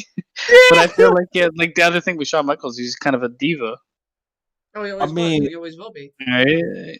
Yeah. I mean, but that's like I think also why he was so good is that level of like perfection and wanting to be in control of his character. Where if like they took that away, he's like, you know what, I'm gonna do 18 flips at this motherfucker when he hits me with something. The only reason why I okay, my first my first top three, Shawn Michaels, British Bulldog. Why? Because that's the first match I saw them. I first saw wrestling. It was Shawn Michaels versus Bret Hart. I think it was in your house pay per view, Yeah. and then Bret Hart was number 3. Those the top 3 people. I was like, yeah, these are my guys. These are my guys. And then after that was Scott Hall, and then I think I actually fell in love with Undertaker. I wasn't really a big fan of Undertaker versus Shawn Michaels, but Shawn Michaels, I felt something with Shawn Michaels when I first saw him. I was like, yeah, this is the guy. I related with him, and likewise with British Bulldog. When I first saw that match, and then when I saw I had a cassette VHS tape. I'm sorry, I've been drinking. It's Of hard the for me to say 1995 VHS tape anymore. Yeah, it's just for life, baby. of the 1995 Royal Rumble, and oh my god, man! They started and they finished the match, and it's just like, wow. And then But they I also saw really like the booking and the way that they made Shawn Michaels as much as Shawn Michaels made himself. Like it was a perfect pairing, and they did wonders with him. And like you were saying with the Ready, Royal Bobby? Rumble. I mean, you got to think about it. I was a kid, Yeah, I'm ready. I'm sorry, basically. I was a kid, so No, I get you. I get you. I mean, there's certain wrestlers that I'll always love and always have like Shawn Michaels. Like I said, is one of my favorite wrestlers of all time. Right. 100%, one of my favorite wrestlers of all time. I've loved so many matches he did. I loved his whole career, and like it's hard for me. The thing is, I like after a certain point in time, I get to the point where I kind of don't know if I can really say my favorite wrestler, because it's always like, who was your favorite wrestler during this era and this era? It's like who's the best basketball player of all time? I can't choose because the world, the sport has changed, and though wrestling is entertainment, it has changed over time. So it's hard to compare Ric Flair to say Stone Cold, though Ric Flair, in my honest opinion, is one of the best of all time, if not the best. Goddamn kicking fucking issues. Basement. Let me ask you this question. During the Federation years, who was your favorite wrestler? I mean, I would say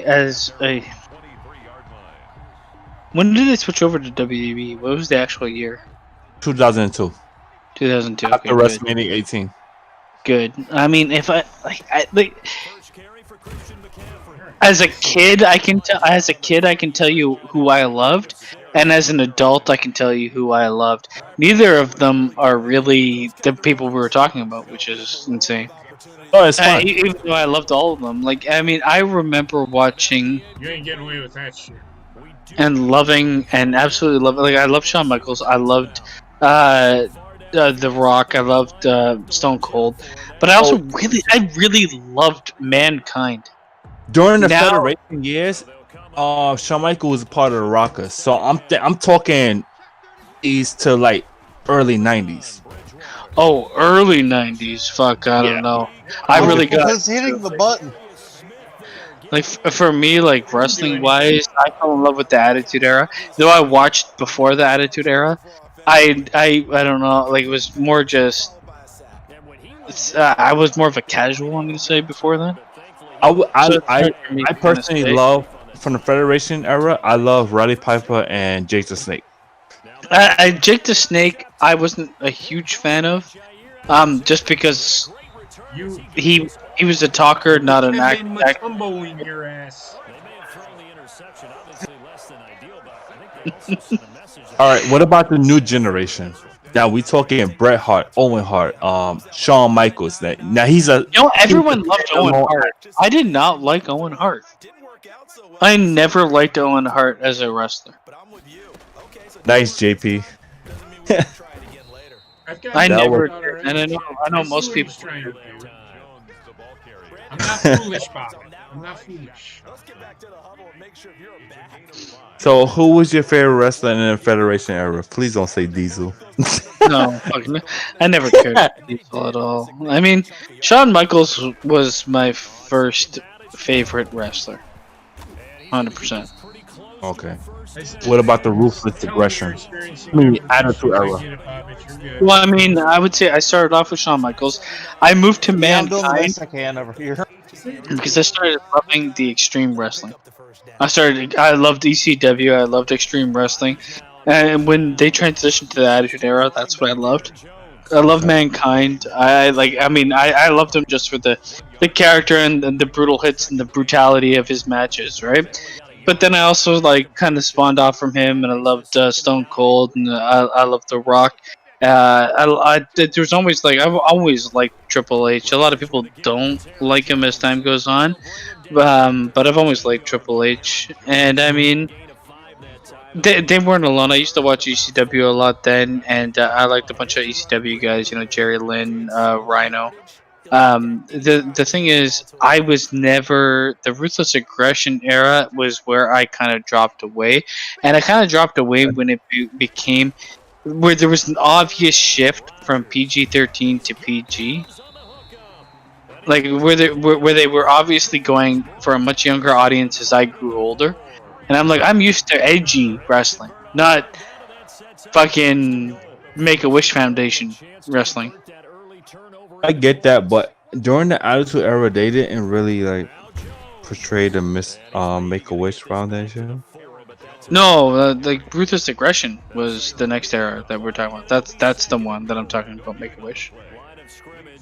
Like Ruthless Aggression era was when they went with John Cena as the helm, right? Yeah, they did. And that, like, I never really cared for that iteration of John Cena. I didn't really care that much for John Cena anyway, to be honest. I felt like he was like a poor man's version of what they had done the previous era.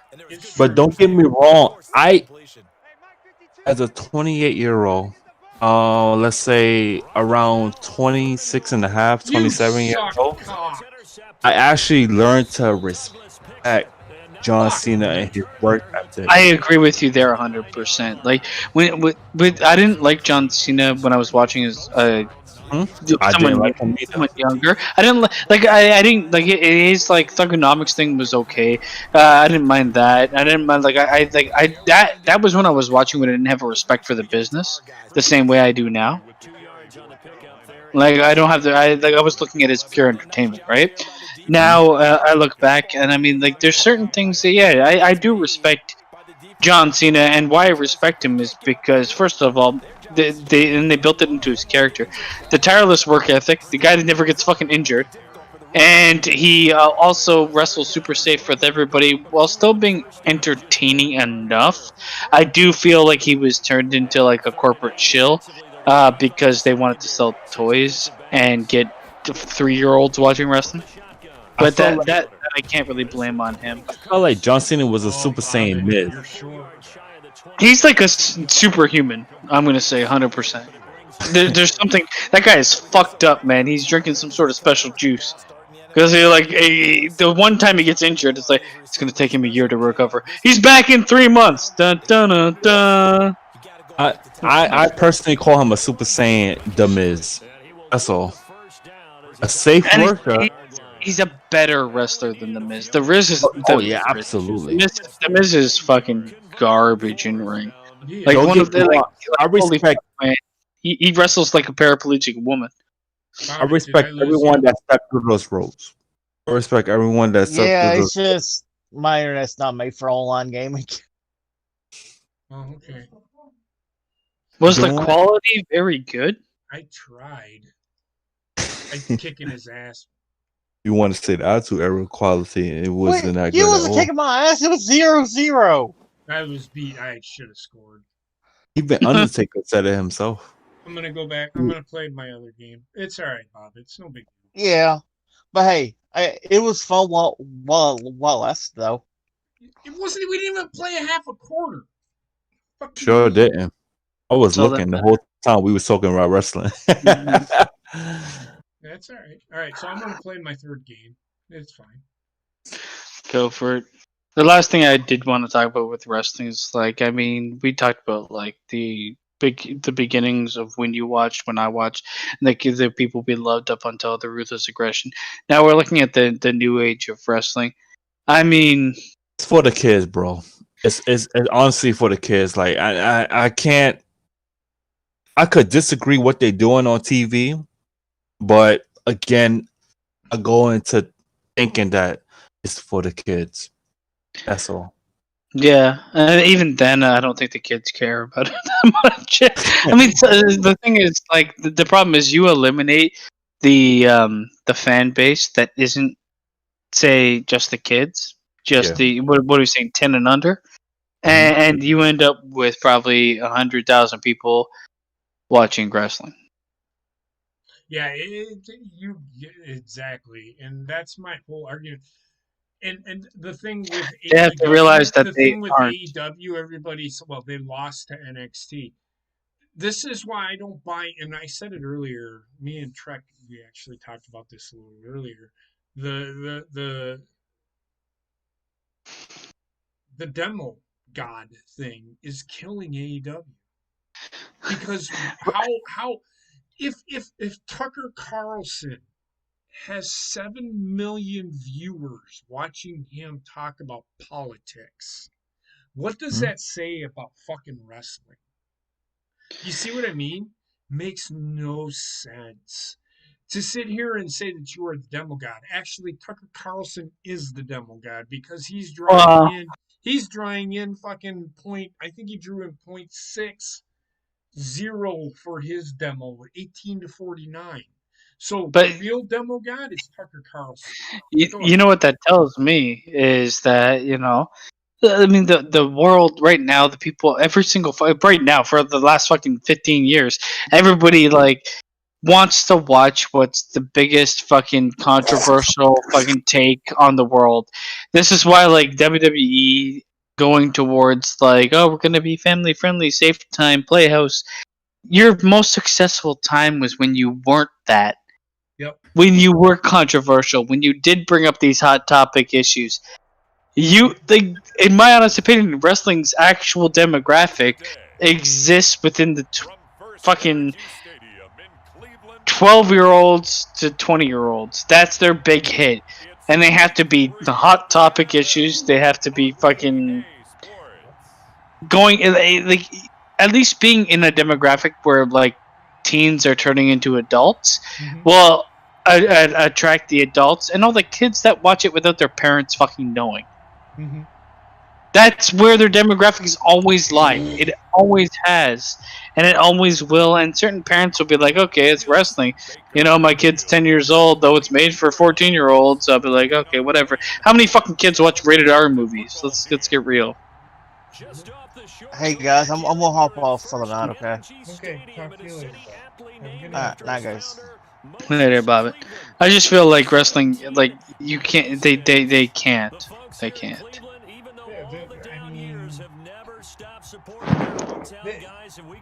But the whole demo god thing is just shut up. Chris Jericho. I loved Chris Jericho 10 years ago.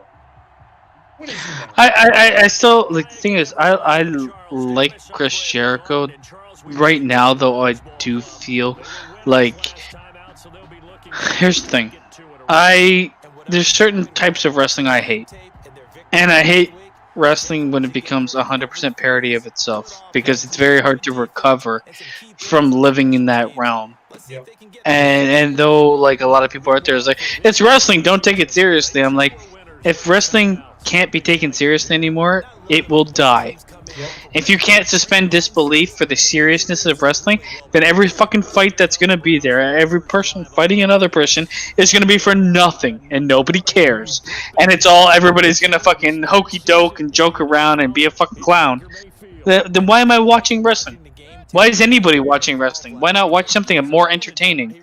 Because I guarantee you, there's more. Everything wrestling does is it mimics something that does it better. The only thing it has is wrestling. That's it.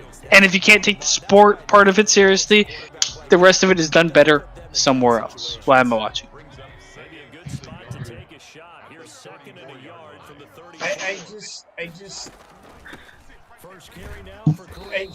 And it all goes back to the Twitter thing. People are always like, well, I don't know why you don't like it. Because it does nothing for me.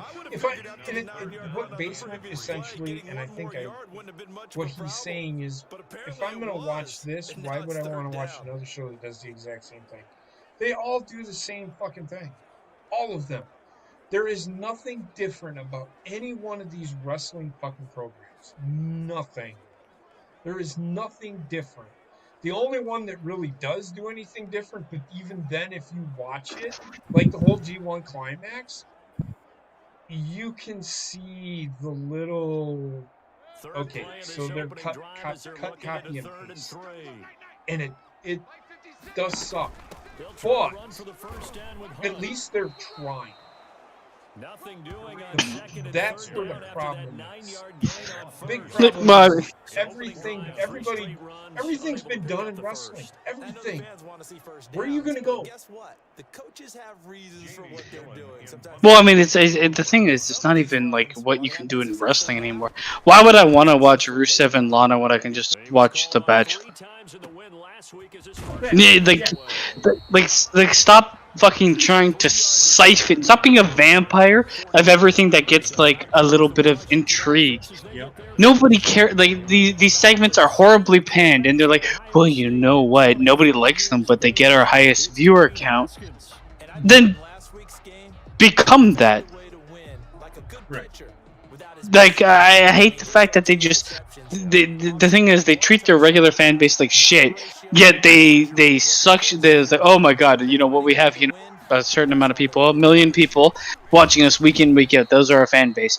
Oh, this segment drew in 3.2 million. We need more of this. Yep. What you're effectively doing is you're bringing in a bunch of people that only want to see that, and you're eliminating a portion of your fan base that don't want to see that at all.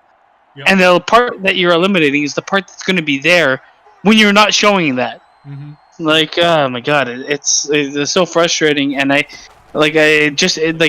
same thing happened when they started doing the fucking, oh, we're gonna do every match is gonna be cinematic as fuck.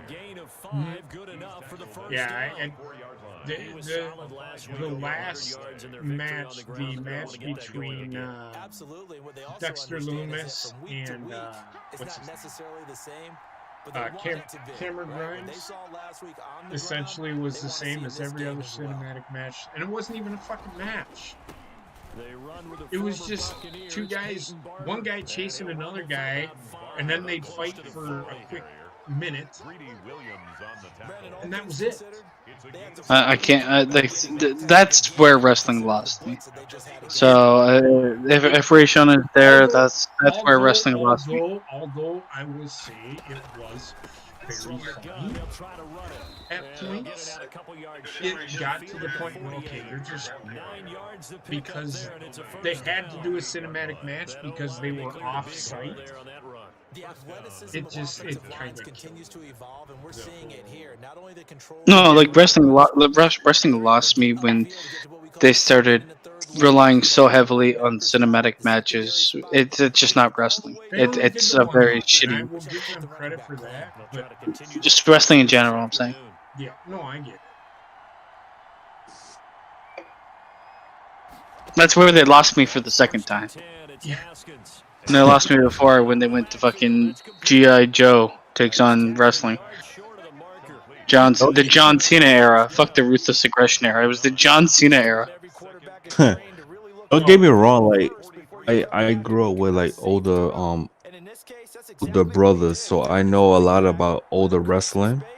I'm talking Junkyard Dog days, and yeah, when Shawn Michaels went away for his smile. Don't get me wrong, like the next person in line, I ain't gonna lie with y'all, it was Bret Hart and British Bulldog, like collectively, and then So I was never a huge fan of British Bulldog. No. No. No, I felt like I felt like he was John Cena before John Cena. First of all, he had Come on, basement. he had fucking 3 moves, man. Let's not kid ourselves. The guy looked like the only thing he injected himself with was that fucking steroid that puffs you up. The guy looked puffed up as fuck, man. I'm gonna allow what you say because I was a kid and you was like older than me, so I just felt like I can get Bret Hart to a point because at least his character was like cool. yeah. But British Bulldog, I mean, oh no, man. He was iconic. I mean, I guess you feel the same way about Ultimate Warrior then. Yeah, okay, let's be real. Ultimate Warrior like went from needle to needle. Oh my God, I think he did the steroid on top of the steroid on top of the steroid. He was like the failed version of making another Hulk Hogan, except like we're gonna make this one in a lab, and he's gonna be made with 100% fucking steroids, baby. Let me tell y'all something right now. I didn't I know of this wrestler, but I didn't appreciate him. I did not appreciate him until he died, like 5 years later. And I'm talking Rick Rude. Rick Rude's one of those guys that a lot of people wouldn't have appreciated. I don't think. I think he was like a bit more under the radar for a lot of people. A lot of people that were like entering wrestling at a certain era because he's not heralded like a lot of the other ones are. JP, go ahead though. No, I was just going to agree. The funny thing is that he wasn't appreciated because back then he was a heel. So heels weren't appreciated as much as they are today. So if you go back and look at a lot of the heels that happened, like Roddy Piper was a heel. People didn't have the inner workings of how wrestling actually worked back then. Half the fucking people thought it was like real. So there's that. The heels are a dime a dozen. Yeah. To be honest with you, some of the greatest heels, and people are going to be like, well, why are you saying that? Stone Cold Steve Austin was a heel. Yes. I would have to disagree with you, JP. No, he's a tweener. He's the heel that fans love. He was a tweener. Yeah. Or a baby face. But okay, so he was a baby face formed by the fan base. Rayshawn, think about that. I get why everybody considers him a baby face. But in real life, he would have been considered a complete and utter asshole, and you would have been. But the thing is, he was a heel that went against the ultimate heel. The corporate heel. That's why he was. That's why people think I'm a baby face. I mean, he wasn't like. That's why I call him a tweener. But I wouldn't even call him a tweener. He was a heel. Because he would beat the shit out of the baby face sooner than he beat the shit out of the heel.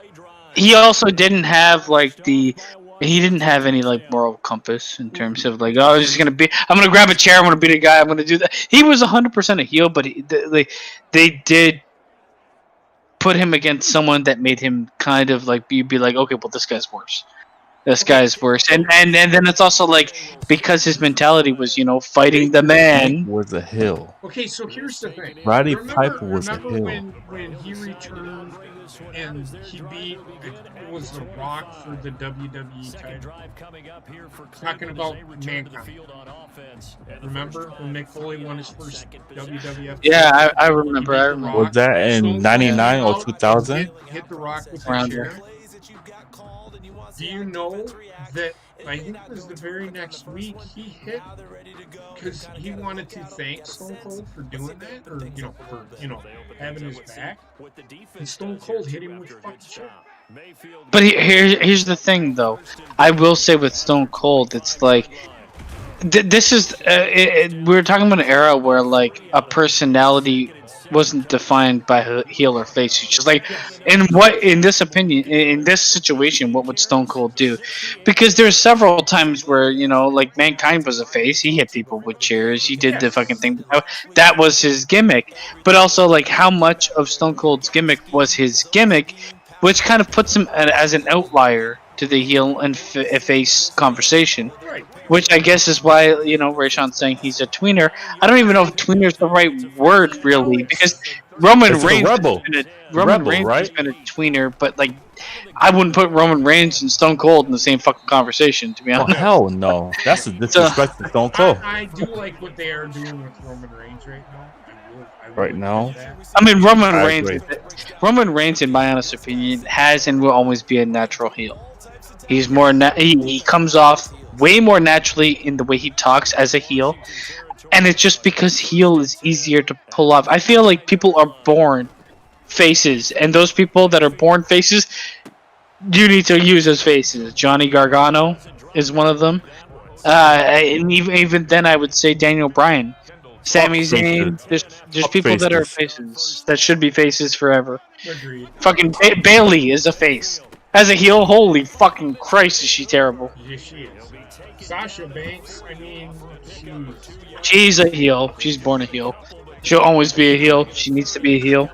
Hey, she's a fucking garbage fest face. Fuck baby faces. I always love the heel. I mean, everybody does. I mean, especially now, look at like fucking things. They have more fun. You know what I'm saying? Do. Like even in the movies, they need the face. That's the thing. They wouldn't be. They're not know. worth anything, right? Like, so you need that fucking. You need that fucking little bitch in the corner. Is like, no, I don't smoke. I don't drink. I love sitting here and counting daisies. Meanwhile, you have this guy in the shadows ready to dropkick the fucking teeth out of his mouth. That's what you want. Because they're both good. Because he played both parts really. Yeah, I will say Shawn Michaels was a guy that could play a face or a heel really well. He was he is like the one of the prototypes for the perfect type of wrestler. And he was around for the right time.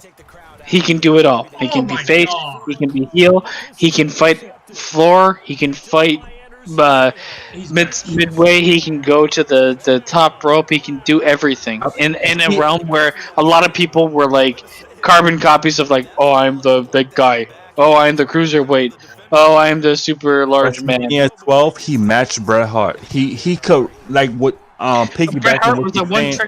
Bret Hart was a one fucking trick pony. Exactly. Like the guy Zack Sabre Jr.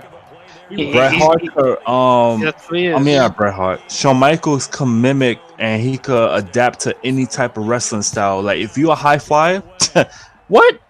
Motherfucker, I'll ground you. You know, he was like a Pokemon game. He was like a Pokemon, you know? Yeah, if you throw, he was fucking Ditto. For fuck's sakes. And like whatever your method of fighting is, I can match it or I can do it. And I mean that's where wrestling is at its best, and I think wrestling is always going to be at its best for when you're involving like those prime athletes. I mean nowadays you get the 6'8" prime athletes and shit like that. I just love it when someone doesn't have this like physical advantage where they're a 7-foot guy versus a 4-foot guy or whatever. If they're going to have an ongoing feud, I just prefer it to be like, we're gonna fucking kick the shit out of each other, and we're almost the same when it comes to the tail of the tape. Hey, Basement, during the Attitude Era, I'm gonna say it, Kurt Angle was one of my favorites. Oh, I 100% agree. Kurt Angle is one of my favorite wrestlers of all time. Yeah. I think he was one of the best wrestlers of all time. Mm-hmm. He was one of those guys that could adapt. He adapted to the sport of professional wrestling quicker than anybody has ever fucking done. Ronda Rousey was there. However, she was decently solid, but you could tell her matches were like were very rehearsed. They were because they had to be. Because there's only 7 of them. they wanted to, yeah, exactly. They wanted to make her the focal point because she was the money grab. That was the reason, and I get it, but it was. I get the Ronda Rousey thing. When it comes to Kurt Angle, though, I will say, yeah, I agree with you. He took to the sport like fucking fish to water, but it was also like the guy just had like he had everything you'd want. Yeah. And for anybody that wants to become a technical wrestler, please fucking God, mirror yourself after him, not somebody that just put holds on people. Let me tell you something right now. But he's Suplex City, baby. That was another problem in the wrestling game, but they didn't really, push him as much. But I'm telling you right now, Taz was a problem. Problem? What do you mean? Oh, I'm sorry. No, go ahead. That's slang. But that means like he was a threat into the wrestling business. Well, they killed Taz. Yeah, but, they killed. The problem with Taz was his stature. Though Taz was, in my opinion, very similar to Kurt Angle because he was suplex genius, and Taz was fucking light years ahead of a bunch of fucking technical wrestlers because he incorporated the suplex game and he knew what he was doing and he knew how to operate successfully. The problem with Taz was he couldn't cut it in a sport where everybody was taller than him. And it's unfortunately that was the key, in my opinion. Like just looking from a viewership perspective, because I like I told you before, Rashawn, I watched ECW. I like Taz. I fucking love ECW, but you knew that they did want to push him, but at the same time, it's like, man, I don't know. We're in an era where we've got a lot of guys that are 6 to 6'6" to 7 feet tall. How are we gonna really push this powerhouse midget? That dude was a fucking problem. Steve Blackman had a better problem too. Well, Steve Blackman. I'm gonna say right now, I love his entrance music. Fucking great. Steve Blackman, you could also say Dan Severn. Dan Severn was the problem. Oh, Dan Severn for sure. Dan Steve Severn, Blackman. the problem with Dan Severn is he was a charisma vacuum. Yeah, and so same to a point with Steve Blackman. He was like the Lance Storm of before. He was the Steve Blackman of being Steve Blackman. Yeah. Taz wasn't necessarily like a charisma vacuum, but his character was built off of no real charisma in general. He was just coming out there to kill people, and it's hard to sell that when you have giants around. It was Ken Shamrock before Ken Shamrock stepping out in that square circle. But I also would say, like, all of the people we mentioned, nobody holds a candle to Kurt Angle. Oh yeah, absolutely. Because as an athlete, at least Kurt Angle could do everything. Yeah. And even as a performer, he could do everything. And let's not forget, he won the gold medal with a broken freaking neck. Freaking neck! And now look at him. He's like, I need to turn left. My whole body must rotate 90 degrees. And he got the Hall of Fame ring with a broken freaking neck. Yeah, his shoulders and neck have just fused into one. He reminds me of Krang from the Ninja Turtles. That they did not do, and they did, and why people loved Kurt Angle's character was because they incorporated real life and did it the right way, and not just we're gonna put Ronda through a table every fucking week, which I don't think she went through a table. Did she? I mean, like you look at like the Attitude Era, and Kurt Angle was the face. He was the face, but he was the face being the heel, because it's like we're in an era where we love the fucking heel. Therefore, the person that's the opposite of that's like, values milk and eat fucking Hulk Hogan, eat your vitamins. We hate this motherfucker. You don't think Kurt Angle was the Daniel Bryan? Kurt Angle is better than Daniel Bryan. No, I'm saying like, or as like persona. I know what you mean. Like, yeah, I could see like the the link. Though I would say their roles are kind of reversed because Daniel Bryan really like hit it off as a super face, where Kurt Angle Well, wrestling became changed during that time period, but I was just yeah. saying, like, he was the Daniel Bryan of the Attitude Era. Who was? Kurt Angle. I could see like links between the two. I wouldn't say they are synonymous with each other, but I would say there are links between the two. I mean, they are like just with their storylines and kind of. I don't know. I like. It's hard for me to like compare any two wrestlers because you're always gonna have that like, well, one is one and the other one's another one. Like you can't compare Roman Reigns and fucking. Because I feel like with Rock, Kurt Angle, thing. he was that average Joe, don't know the product, just learn it and adapt like that. But that's the problem. Like Daniel Bryan knew everything. He was like a whiz, right? Like he was trained by the best wrestler in my opinion, Shawn Michaels. So he came in as a whiz in wrestling. So like he was a fan favorite from the get go, where Kurt Angle was kind of like shunned. But at the same time, it's like nobody could say that this guy wasn't picking it up. Like I don't think there's anybody in the business that has entered the business as late as Kurt Angle did that is anywhere close to this guy. EDP, he entered nowhere close.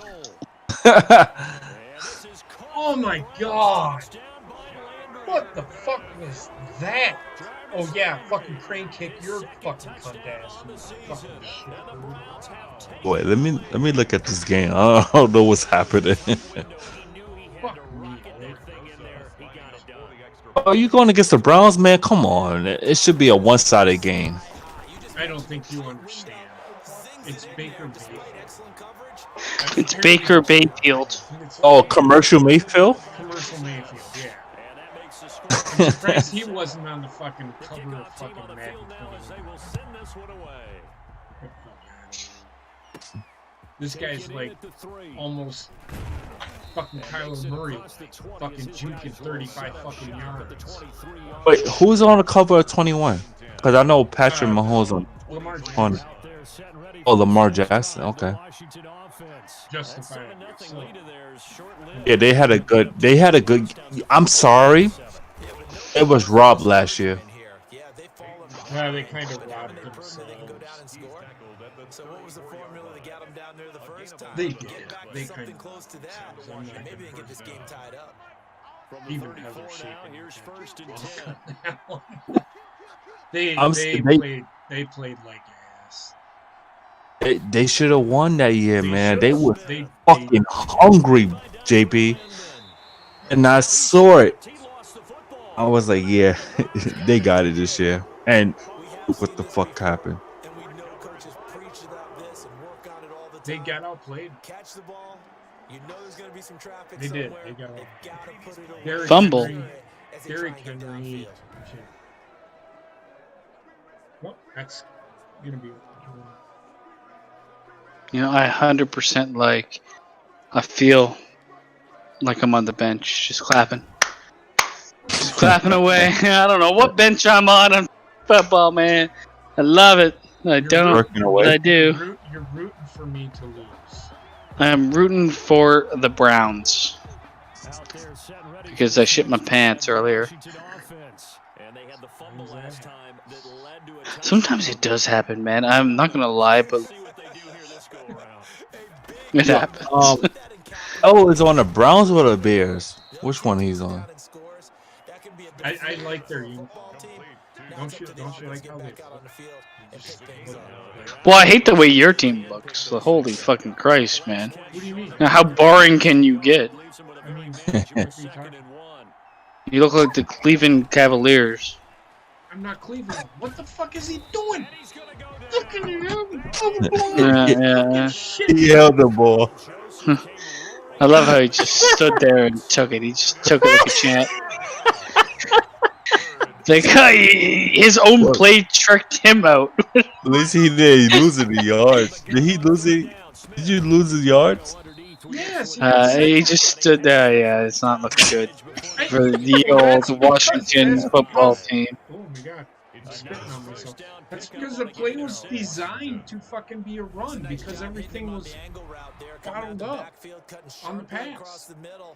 Yeah, but then you didn't run it, so Yeah, because he didn't hand the ball off, so I took control of the running back. I'm pretty sure he didn't hand the ball off He because did. he That's chose what to I'm play getting at, that he basically. didn't hand the ball off. He I did. mean, the plays just run the way they do. You don't have to press a button to hand the ball off. Okay, You kind of. the defense looking for a pass play right now. Well, I just. Oh, look at that. Beautiful. The Washington shit pants Hey, are doing well. motherfucker. That's burgundy, right? Yeah. It's the combination of shitting your pants and being on your period. Oh my god, what? You should have run the ball. Look, he did it. He did it. He ran the ball. Listening He made it Why not? 0.7 feet. and it didn't do anything. You know what Well, you should do? You The should run the defense ball. is in cover. I know they are. That's what it's looking like. That's why I was like, "Oh, run the ball." Yeah, there you go. You 7 feet, 6 feet maybe. Yards, whatever. He No, said thanks. 6 feet. I made 6 yards. Pretty close. I made 6 yards. You made it 6 feet. Only 6 more feet to go. Feet of sixes. How many footsies till you get to the end? X! Oh, you got it, okay. you got it. Pass. That's Oh, a he slant pass. got fucking destroyed once he caught that ball. He did. He Split. did. Yeah, he hit a brick wall. Look at the bench. This guy is always work. I'm telling you, man. That's how the Eagles play. they fuck each other in the ass. Sometimes that happens. Oh, run. It's called the slam pass. Mm-hmm. Oh, look at that! Look at There you that! go, JP. There you. Look at him. Your Patronizing. your team is wearing the same color as the fucking ball. Okay. Look at that! I can't tell where it stops and you start. You want to know what's funny? No. Oh no! Oh yes. Oh, I made it. Yeah. What's funny is we had a team in high school that we played against, and they had the exact same colors as Washington does. And the coach would yell, "Watch the ball!" And we're like, "We can't see it. It's the same color." And the coach would be like, "It's an oval thing." I know, but we can't fucking see it because it's like their whole uniform was the color of the football. So we didn't know who had the football. That's unfair advantage.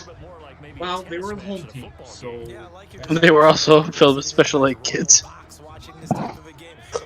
well, with our football team, you probably could have.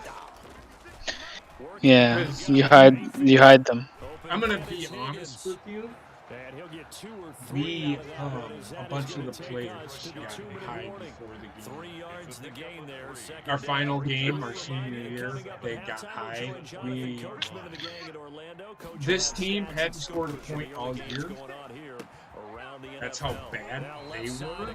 How bad we were. We gave up 56 points. We didn't score. That's not good. That's not good. It was bad.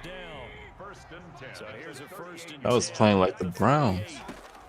I can't say the Dolphins. The Dolphins played decent than what you just said. I didn't get to light him up. No, you just touched him. I want you to fucking I didn't destroy even him. get to touch him because I want you to hit him so hard that his family died. I want to hit him so hard his family dies. Oh, recovery up in this On the business. Oh, fumble recovery. Why are his gloves so long? talk this week about ball security. In fact, they He's got gloves. He's got They're fucking. not going to review this play. This is fantastic. He's got the gloves you'd use to clean a toilet. Oh my God. See some open field and decide you're going for it. Oh. And not realizing the danger lurks while you're doing so. There you go. Nice. Right there. A. Smith. What a normal name. He can kind of get lost, Alex. make someone miss. It's good for him. What a normal name. I like what you said. I thought that was first down, but okay. That was first down. No, it wasn't a first down. No, it's close. But not close enough. Oh, no. You can't run it?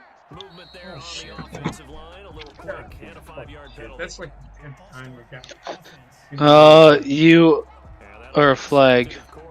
I am a flag. Mm-hmm. They should have gave you out for that first down. Looked like it was first down. So not quite a first down just yet. You need to go to the clubs that only allow flags. It's okay. It's okay. It wasn't a first down. I'm okay. I sound retarded with, slurring over my words. Don't worry, we're all retarded sometimes. Oh my God. It's Basement, only do you drink? It's only a chromosome difference. What? Do you drink? Oh man, I've been drinking the whole night. What are you talking about? Really? Yeah, I'm always drinking. You be sounding articulate versus me. Shit. Giving him too much. I'm a learned retard. I am not. I am super retarded right now. I'm not gonna I'm lie. over here getting tongue tied and shit. Yeah. Listen, I got a full beer in my hand. What I'm gonna do is I'm gonna chug it.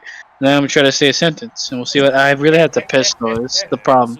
If I chug it and I have to, I feel like I'm loaded with liquid. Yeah, but you just kicked it into nothingness, and look, they're angry with each other.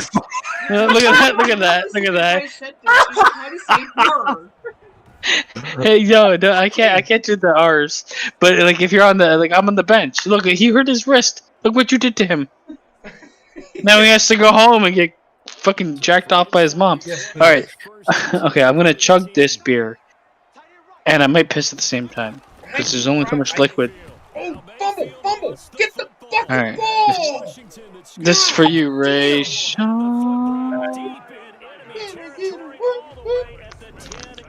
Hey, basement, you getting drunk over beer? I'm over here getting drunk on hard liquor, man. Oh, I can't heart liquor. I can't Bret Hart liquor.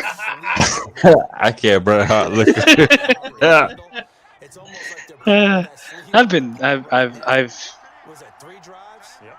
3 fumbles. It's time to change your Which bed you drinking? Like what? oh my god, it's hurting my penis. APA. I'm drinking Lager. Red Stripe Jamaican Lager, baby. I want to try that beer, but It's I'm good. scared. It's good. You'll like it. Is it? Yeah, it's good. Okay. Oh god, it hurts me. Hurts my mouth. I will have to try it next time I'm in the store. I'll buy it. I will send a picture, put it on Twitter. I will blast you if it's nasty. Yeah, well, I mean, if you don't like it, you don't like it. I'm but it is the Shawn Michaels beer. Oh no! Don't do that to me. Don't do that to me. It's just fucking beer, man. If you don't like it, you don't like it. I could drink piss and be like, it doesn't have alcohol. And at that point, I'm okay. I don't really. It's like what you like. Okay, so you're in the India Pale. You like the hoppiness? I don't like the hoppiness. I'm not a hoppy guy. All right. I don't. Oh my god, there's so much in my mouth. Hey, yo. Yeah, JP knows what I'm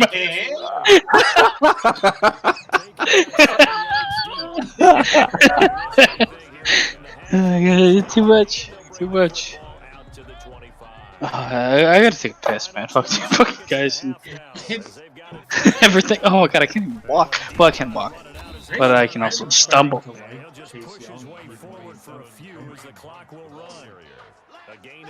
You know, I have signed autographs, portraits of Animal and Kamala and what's this guy? King Kong Bundy. King Kong And Bundy. I still can't believe they died. Yeah, alone. Well, I mean, Kamala died. He had diabetes. Halftime report. In fact, he had no legs. True. King Kong Bundy, he was just, he was so big. I think he just had, Jimmy Garoppolo. yeah, he had, well, it's because he was so big. But let's head over to Minneapolis. growing up, I hate, as a child, as a young child, I hated them. They have the lead over the visiting Tennessee. I mean, as a young child, I was a Hulk Hogan fan because that's what I was told to believe.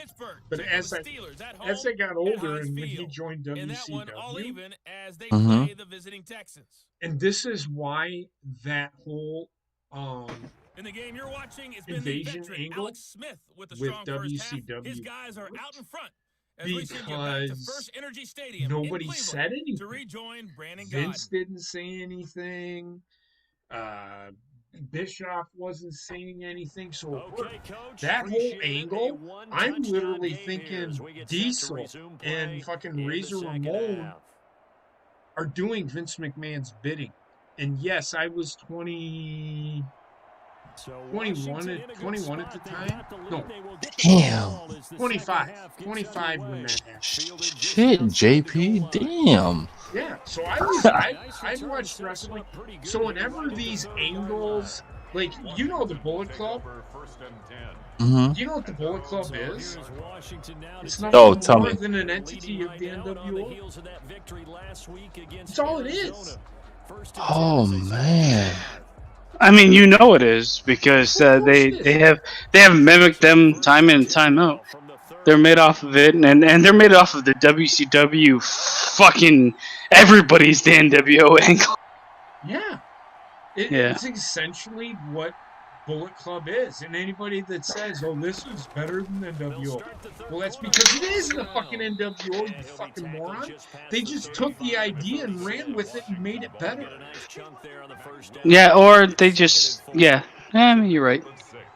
Finn Balor and Carl Anderson said, Too sweet. You've seen the Too Sweet. You've seen the Too Sweet. They've kept it going. They've kept it going. Why do you think Kevin Nash and Scott Hall and X-Pac, they don't shit on it? Why? Why shit on it? Because they took the idea and ran with it, and they're like, fuck it. Yeah, they're keeping their names alive, to be honest. I have a signed autograph of Bret Hart, and I went to get a signed autograph of Big Show, but he never showed up. And Kane came and said, which in retrospect I'd prefer Kane, but then Kane was a great worker. Everybody started cheering or yelling, "We want a Big Show, not a no show." Yeah, we were all really stupid kids. Big Show. Kane was a. Kane was actually, like, in my honest opinion, Kane. I wish Kane wasn't Kane, because I actually think the wrestler, fucking Jacob Goodnight. You know what I'm talking about. I wish he did a dentist gimmick. Well, I actually feel like the guy's like fucking 6'10", jacked as shit. Physically, he looked more imposing than Undertaker ever would have. And the dentist shit was garbage. Let me just say that. I mean, Kane was good, but Kane became, like, I don't know. I feel like Kane, because he was like a offshoot of the Undertaker, almost kind of like was held in that shadow. If that makes sense. Though Kane is, like, you know what? It's hard for me to kind of shit on him because he's super iconic.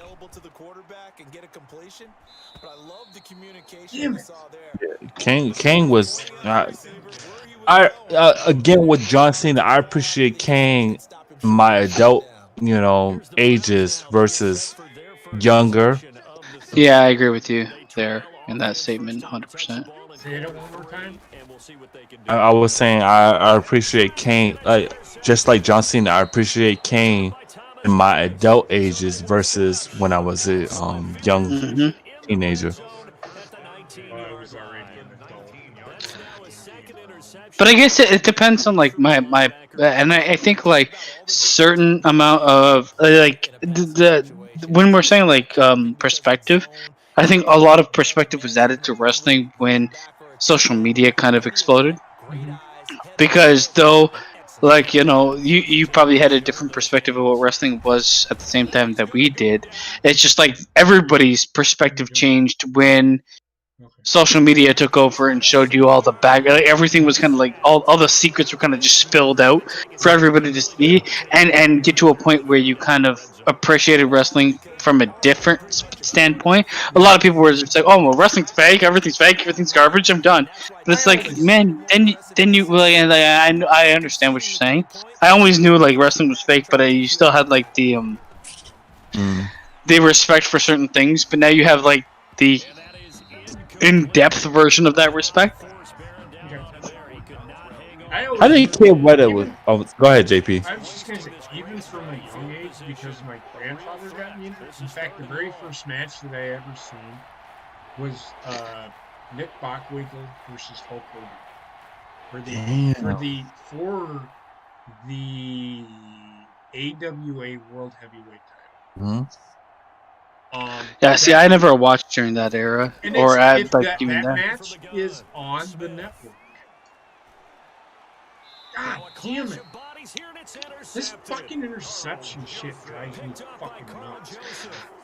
Question, JP, are you 52? Cause that's my older brother age. I am not 52. I wish I was not 52. I'm 48. Oh, okay. I'm not 52. I wish I wasn't 52, and therefore I am not 52. I am 48.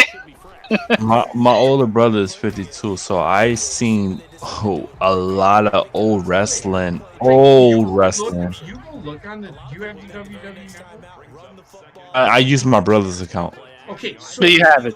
So yeah. Go watch like Starcade '83. You want to watch some old? Me and Basement actually did a stream. The Yeti, baby. Flair move. Ric Flair move for life.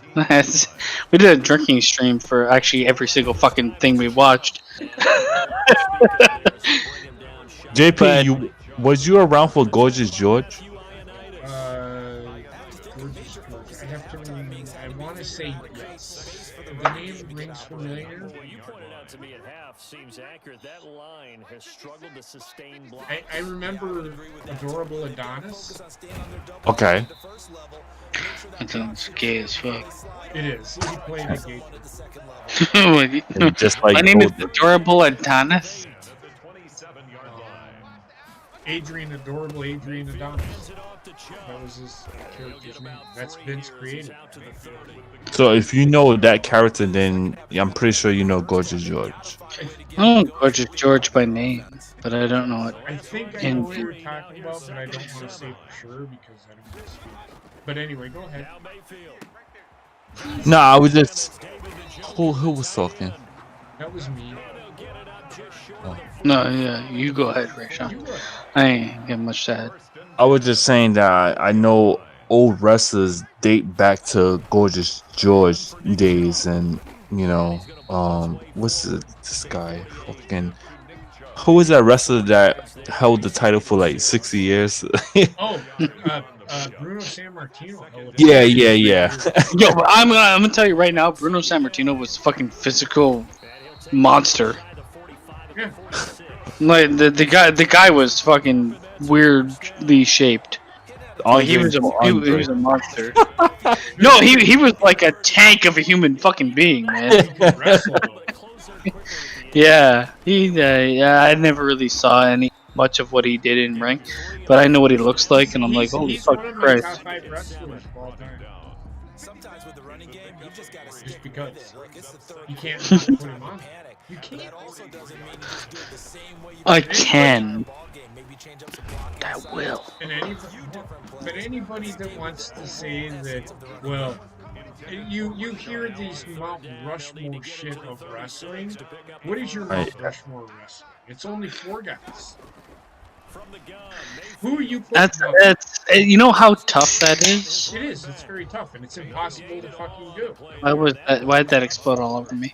I have no You idea. mean wrestling like in ring performance? Just okay. So when I look at But my that's the Mount problem. Rushmore, That's I the look problem. I If they, look if at if somebody just everything. says I Mount don't look at Rushmore, don't look at one specific thing.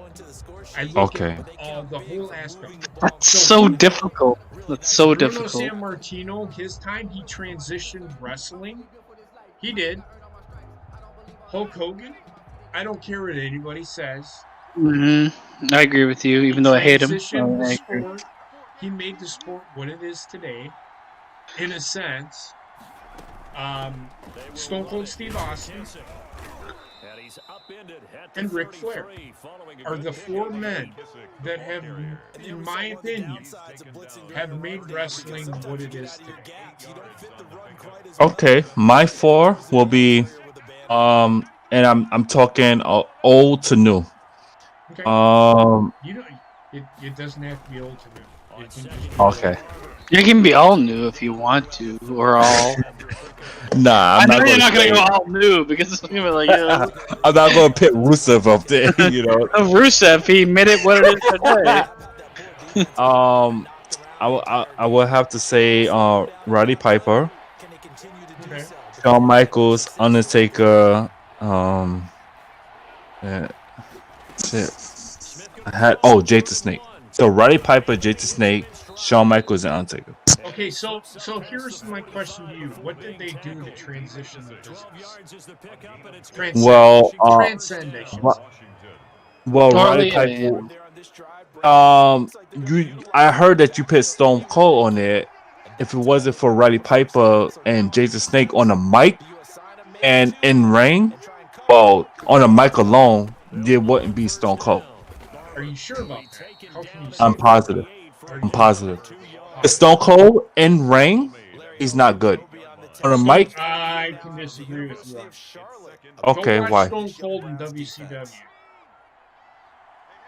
Well, I will say Stone Cold is 100%. He's a full-blooded wrestler, and when I say that, I mean like he has more moves than what you see. But it's also like, yeah, I mean, I don't know. Why am I Stone talking? Cold, before he got hurt, yeah. he was actually, when he came to WWE, his name was the Mhm. Ringmaster. Correct. I remember that. And he could wrestle. But he ended up, when he hurt his neck against Owen Hart at SummerSlam '97, he was supposed to be getting transition for a big push anyway. But this even Yeah. put him more over. And this is where the little guy versus the boss came about, because Vince wouldn't let him wrestle. So Stone Cold got pissed off, and he's like, Mhm. well, I don't give a fuck what you say. I'm going to do what I want, how I want, and when I want. Hence, Stone Cold Steve Austin was born. And let me pause you right there, JP. Mhm. I personally never really watched WCW unless my brother was watching it. And when my brother was watching it and I was watching it, I wasn't watching it for the sake of like actually grasping what's going on. Like I was, That's fine. I mean, I guess I would say like Stone Cold Steve Austin before it was Stone Cold Steve Austin was a completely different wrestler. He was. and Let's just say I that, and believe that's y'all. why I have like I have nothing to like say. if I had to pinpoint the wrestler of the modern day era that was like still a wrestler and not just a fucking Twitter succubus, Mhm. Randy Orton. A lot of people don't like him, but you can't deny that this motherfucker lives and acts, and everything he does, maybe not lives, but everything he does on camera is 100% in character. Yep. And that's what I'm looking for from a wrestler. And I feel like that's what Stone Cold did. And if I have to look from where Stone Cold started to where Stone Cold ended, it's a it's like a complete change in character. Not only to the point that it's I'm going to be a different person, every movement I do is going to sell that person. Every move I'm gonna do, even if it's generic as fuck, it's gonna sell my personality. That's where my fandom of Stone Cold comes from. But I mean, I'm not gonna. I'm just gonna say it. Like you don't have like your Mount Rushmore is your Mount Rushmore, and everybody else's Mount Rushmore will be different. Mine's gonna be different than yours. That's gonna be different than JP's and anybody else's. I don't mean to shit on your Mount Rushmore at all. No, One iota. But I understand. that's what I look at when my Mount Rushmore. It's who transcended the business to where it is today. But that's that's the problem with Mount Rushmore. What are you judging it? What are you judging it on? If we all judge it on who transcended the business, then we'll probably hit this very similar, right?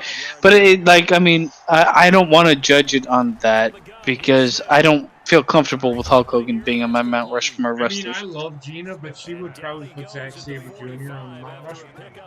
I don't think she would, but she would put some fucking random fucking Asian too. but go ahead, Rayshawn. Who you got on there? My Rushmore. I mean, yeah. I said Roddy Piper. Did I say Mr. Perfect? You said Roddy Piper. You said Jake the Snake, and you said Shawn Michaels and someone else. I can't remember. I say Undertaker. Mm-hmm. Undertaker. I mean, it's obvious because he was a character from like how long now? Like my whole living, breathing life. I'm 28. He was there for 30 years. Okay. So I will say this: and again, I only say this because if I was doing a character Mount Rushmore, Undertaker for sure. Mm-hmm. You can't keep him on. If you do, you're a dumb shit. Because he's one of the greatest characters, if not the greatest character ever created in wrestling. Because you look at the Basement and I've talked about this. You look at where he started, where he is now, his story arc, and I would even go so far as to put Triple H up there. Triple H is one of the best story arcs, like from start to finish in wrestling. He just has it hasn't been told. It's been told in increments, but if you actually look at it and you involve the real life version of them, it's probably the best story arc in wrestling, period. But I will say, if I had to pinpoint who it was gonna be, I will say Undertaker's on mine, just because Undertaker is synonymous with wrestling. You ask anybody, no matter where they live, to mention a wrestler, and no matter how old they are, you get a good percentage of them saying Undertaker. Just because he's a spectacle, and wrestling is a spectacle. So he's on my list with Stone Cold, because almost the exact same fucking thing. He transitioned, he was one of the main reasons wrestling was as popular as it was during a certain era. That being said, it's hard to mention Stone Cold without mentioning Vince McMahon. Those two are almost like buddy fuckers. Yet I will put Stone Cold on my list because he is a wrestler. And Vince McMahon, no, God no. But there's a caveat to that. Other than that, Shawn Michaels. Shawn Michaels was always one of my favorite wrestlers ever. I loved almost everything he did. Looking back now and seeing certain things that he did, where you kind of understand the man more than the thing you look at as a child. Still, holy fucking Christ, was this guy like a jack of all trades? Everything he did was he was a chameleon in the ring. Exactly. He was AJ Styles before AJ Styles was AJ Styles. Yep. So he had that. But he was also way better than AJ Styles will ever be, because he was able to work it on the mic. He's able to do it all, and he did it all. And my fourth, This is the problem because I don't want to put Hulk Hogan Why? because I fucking hate Hulk Hogan. I think Hulk Hogan, yeah, he transitioned wrestling, but what's your favorite Hulk Hogan match? The one where he slams Andre the Giant, or the one where he drops a leg drop? Oh, that's every fucking Hulk Hogan match known to mankind. Or the one where he acts like a superhero because that's all he can do. See Because now, Hulk Hogan but Hulk Hogan. The thing is, I get like, okay, well, every wrestler falls into like a trope, but like, there's falling into a trope, and there's 100% being that trope. So fuck you, Hulk Hogan. basically, I I'm gonna mean, support you on that one because there was a different time, and JP, I could honestly understand why he would pick the up Hulk Hogan. NWO Hulk Hogan. No, no, Hulk no, no, Hogan no, was no, like, no, no, no, no, no. We were the NWO Hulk Hogan. but Hulk Hogan was never. Hulk Hogan was very influential, but I never want to see a Hulk Hogan match ever again in my Oh life. no. That's a different. It was a different era. His best match was probably in WCW, and it was against the Yeti. Yeah, I don't want to see. Well, maybe that one. I don't know. But I literally hate all his matches. I don't like his character, but I will give him credence where credence is due. But this is the same reason I'm not putting The Rock on my thing, is because they kind of are a bit more close than most people want to think. Those two were very similar. I'd say, if anything, before John Cena was the new Hulk Hogan, The Rock was the new Hulk Hogan. I mean, I would probably Hulk Hogan's best match wasn't WCW. Would probably be in '97. Was it '97 or '98 at Starrcade when he took out Sting? When Sting came back and said, "I want you." The whole NWO Sting storyline. Even though the blow off for that was absolutely fucking cool, because Bret Hart fucked up. I wouldn't say, I'm not going to go so long and say he fucked it up, but what was supposed to happen is Hulk Hogan kicked out. The referee did a quick count. If you haven't watched it, go back and watch it. I can't even remember. It was a quick count. Hulk Hogan kicked out of it. Bret Hart slammed 3. He kicked out. It's fucked up. It was a fucked up finish, but it was one of Hulk Hogan's better matches. Oh yeah, Hulk Hogan sucked my fucking dick. My fourth entry is actually gonna probably surprise people. I'm gonna go with fucking Eddie Guerrero. Okay, I got it. I mean, I like Eddie Guerrero, but I will. Well, I also feel like even more so of melding like Mexican and American wrestling. I think Eddie Guerrero was more a piece of doing that than Rey Mysterio, because Rey Mysterio didn't meld it; it just showcased it.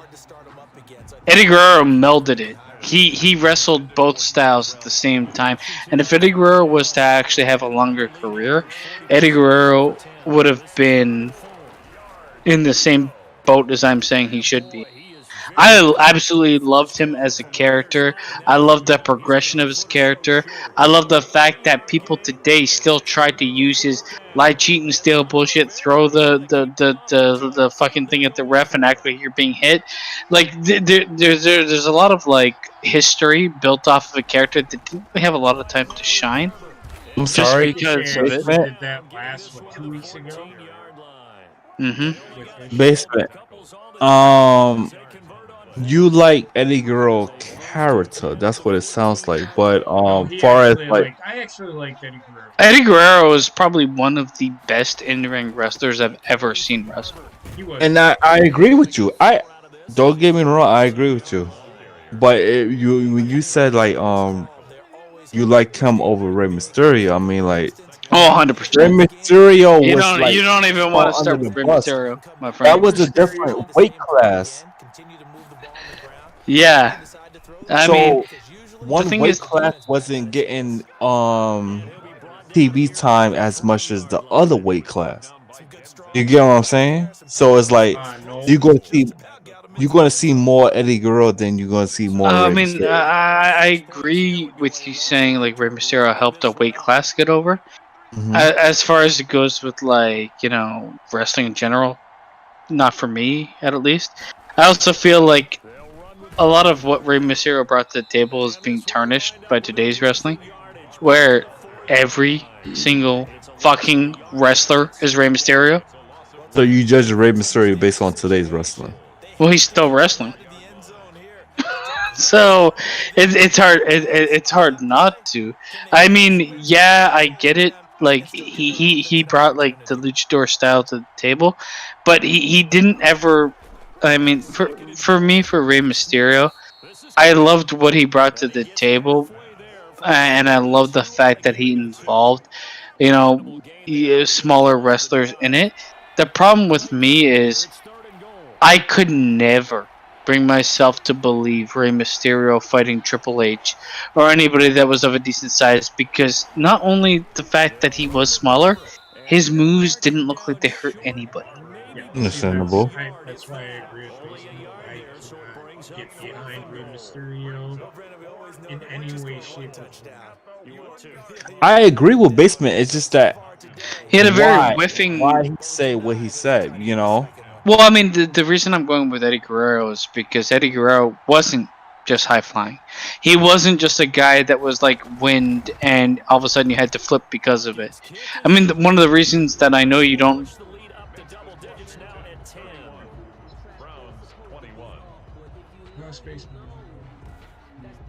The internet got him. Lucha. He did promote. He did promote Mexican wrestling, and he was able to wrestle anybody. Like you love Shawn Michaels because he is. Eddie Guerrero is the same build. He was able to suplex. He was able to He was able to do everything to the sense of wrestle a guy bigger, smaller, medium sized like he was. I mean, maybe some of that was steroids because he was like super top heavy. But so was Rey Mysterio at a certain point. I will say he's also so much better on the mic. Rey Mysterio was garbage on the mic. Don't get me wrong, Basement. I agree with you. I just wanted to hear why. The why. Yeah, no, I see what you're If saying. you go watch, and they probably did wrestle. I'm going to assume they did. Well, they did wrestle. They did wrestle in WCW. Not Eddie Guerrero and Rey Mysterio. I know they Oh. wrestled. They wrestled. Whoever gonna say. Go look at Eddie Guerrero versus Brock Lesnar, and then go look at Rey Mysterio versus Brock Lesnar. I don't know if it happened. I could be completely wrong. It did happen. It did happen. I think he just killed him. So, but and it might have been two different times when they just gave up a big play. Right. It was a JP. You're correct. It was a different time era. Like, however, Yeah. I just really loved Eddie Guerrero as a character, as a wrestler. He was one of those guys that I just fucking really jived with. I loved everything he did. What I'm getting at with Eddie Guerrero versus Rey Mysterio is you look at Eddie Guerrero. Mhm. I think that either way, him and Brock Lesnar would have had a good match. Whereas if you put Rey Mysterio and Brock Lesnar, they were going to have the exact same match that they would have had last time that they fought. But also, like, how many Eddie Guerrero matches were made off him being the smaller guy? Where that is essentially Rey Mysterio's gimmick. Yes. And I will say, like, when it comes down to it, how many people just mimic Eddie Guerrero from the female roster to the male roster? I mean, I will say there was a smaller portion of Eddie Guerrero being my favorite guy. Like, I seen probably 5, maybe 6 years of Eddie Guerrero being like, I fucking love everything he does. Every single thing I'm watching on TV, you got me. I'm glued. I love your lie, cheat, and steal. I love, like, you playing every aspect of it. And also being one of those guys that does have a more, I want to say diverse, a more, like, visually diverse repertoire of moves than what we normally get. But what a lot of people don't understand is that the Attitude Era was filled with wrestlers that had 5 moves. Yep. Wait, are you comparing Eddie Guerrero in the Attitude Era? 'Cause I don't think Eddie Guerrero was around that time. He was wrestling. He in was. I think he died. Oh, When did Eddie Guerrero pass away? In 2005. Yeah, I don't know. Sometime. November 2005. Okay. Yeah, I mean the light sheet and steel thing was right before JBL started being a thing. Right? It was at the very end of the Attitude Era, 99, 2000. The end of Attitude Era was 2002.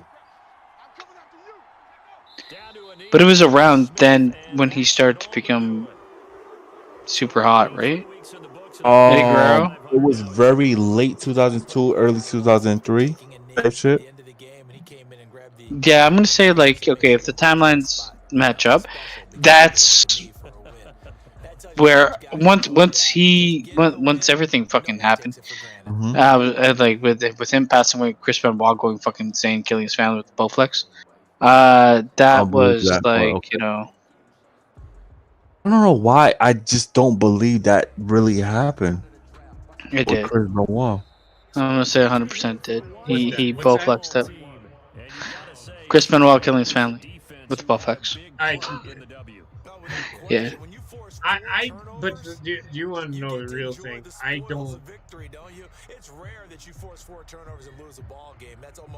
For me, I'm not going to sit here and if you acknowledge that he goes into the Hall of Fame, do you really deny the fact of what he did? No, you don't, because wrestling, his in ring had absolutely nothing to do with what happened outside.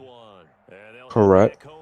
I agree. Yeah, but I will feel like I'm okay with someone's like legacy being tarnished by the fact that they killed their family. I can understand that. But if a lot of people, I don't agree with the fact that erasing him from things that happened. It's like the WWE tried to do. Like, and if you want to talk, if we want to talk Hall of Fame, I've said it numerous times. The WWE Hall of Fame is a fucking kayfabe joke. But the thing is, first of all, I don't care about the Hall of Fame. I don't care what they do. It's a complete garbage fest, like you said. When it comes to Chris Benoit, don't kill the history of Chris Benoit matches. Yes. But just like in my mind, I mean, I probably, if the Hall of Fame had any credence, I wouldn't put him in the Hall of Fame, mainly because he decided to do something that was super horrible. Okay, Therefore, what about Jimmy most of Snuka? your life. Well, it's a different story with Jimmy Snuka because is it proved 100% that he killed someone? I don't know if it is a different story. Why is it? Well, because they essentially found Chris Benoit dead in a house of fucking horrors. That okay, and so what? But it's Jimmy Snuka. But like, is it? In my opinion, he allegedly murdered somebody. His thing is that 100% proved. And Jimmy Snuka's not. No, it is Jimmy Snuka 100% proved. Is what my ask is. If it is, then and they already put him in there, then first, then get rid of him. If it was my Hall of Fame, then fuck, I don't care. I'm not judge nor jury. Right. But I also feel like if you're gonna do something horrible in the only life that matters, then you kind of fucking don't want to be remembered for anything. Sure. I put myself in a position of someone that's a relative, so is the person Jimmy Snuka killed. I'd be like, yeah, you know what? Probably best if we don't remember him. Actually, kill the thing that keeps his memory alive, because that's the only thing you have after you're dead, and he didn't deserve it. And then that's kind of the way I would treat someone who did something that terrible. That's why Tamina's getting smoked every time she's in the fucking ring. Yeah, well, Tamina sucks. Fucking shit. She's garbage, man. Tamina's one of the worst wrestlers I've ever seen. It's like, hey, you love a big jacked potato, knowing that she can kick. I don't even know if she knows how to wrestle, man. She literally knows how to body slam and kick. She is two moves down. I agree with you, Basement, to an extent. With the female, is you could visually see the choreograph of the wrestling. Sometimes, like certain wrestlers are able to pull off a decent. I do feel like a lot of them are just like going through motions, and I think it has a lot to do with it, just like their natural athleticism. Right. All right. So, but with Snuka, with the fucking Tamina Snuka, she's garbage. She's 100% garbage. Yes, I agree. She is bad, but I was trying to build a case for her. That being said, she shouldn't be held accountable for anything any of her family members did. No, and that's what's the name is doing. Going through. Chris Benoit's son, one that wasn't. Yeah, around. but I also feel like Chris Benoit's son, from everything I've seen, tried to build a case for him being a wrestler on his dad's name, and then kind of get like sour when they're like, "Well, we don't necessarily want that." I feel like, and even to Mina Snuka's behalf, become someone like Charlotte Flair. Actually, be so good that you'd be signed regardless of what your name is. Become an actual fucking wrestler. Don't bitch and complain about, oh my god, wow, second generation. Tamina Snuka, I wouldn't fucking hire to sell me subs at this point in time. You feel the same thing. You feel the same way about Tessa Blanchard and Trevor Murdoch, and I don't like Tessa Blanchard. Trevor Murdoch is actually a decent wrestler, though I'm not a huge fan of his new gimmick or anything like that. The thing is, all I feel is like just earn it, like everybody else. Don't expect to be fucking pitching, given the chance to do anything. Hey, no, sorry, don't. Yeah, you'll get the chance, but live up to it. Do the work. Put in the work. Be what you should be. If you want to be that, put in the work. Put in the effort. I agree. I'm just asking the question because I just want to hear the why. Yeah, I know. No, I get it, man. That's just like when we started, man. Curiosity. This is the whole thing. Like, I don't want to be the type of person that just says something because I can't back it up, and I'd rather like be given the chance to. Tessa Blanchard, however, I mean, I just feel like she's more of a problem than she's worth. Yeah, she to me, that woman. I don't know. I'm saying that from. And she's only. I think she's still in her 20s. She's a problem right now. Just like that young kid. What's that dude that came from? He was on 205 Live, then came to the main roster, and then he got fired. Leo Rush. Leo Rush, yes, JP. Which is so unfortunate because, like, that's a guy that I would say could have. He had the potential to be what Rey Mysterio was for the small guy generation. Like, he's so good in ring and so fast and so athletic. And nobody took that away from him. It's just. Mm-hmm. Unfortunately, he just like. Behind the curtains, he's just. Oh my god. Guess who? But behind the curtain, behind the curtains is like everybody else that lives in this world, that's being told what to think and what not to think, and being fucking corrupted. It's like, man, you want to make a life for yourself as a young man. Just focus on what you're doing, and as long as what you're doing is not fucking like, you know, literally racist or attacking you or bringing you down for anything.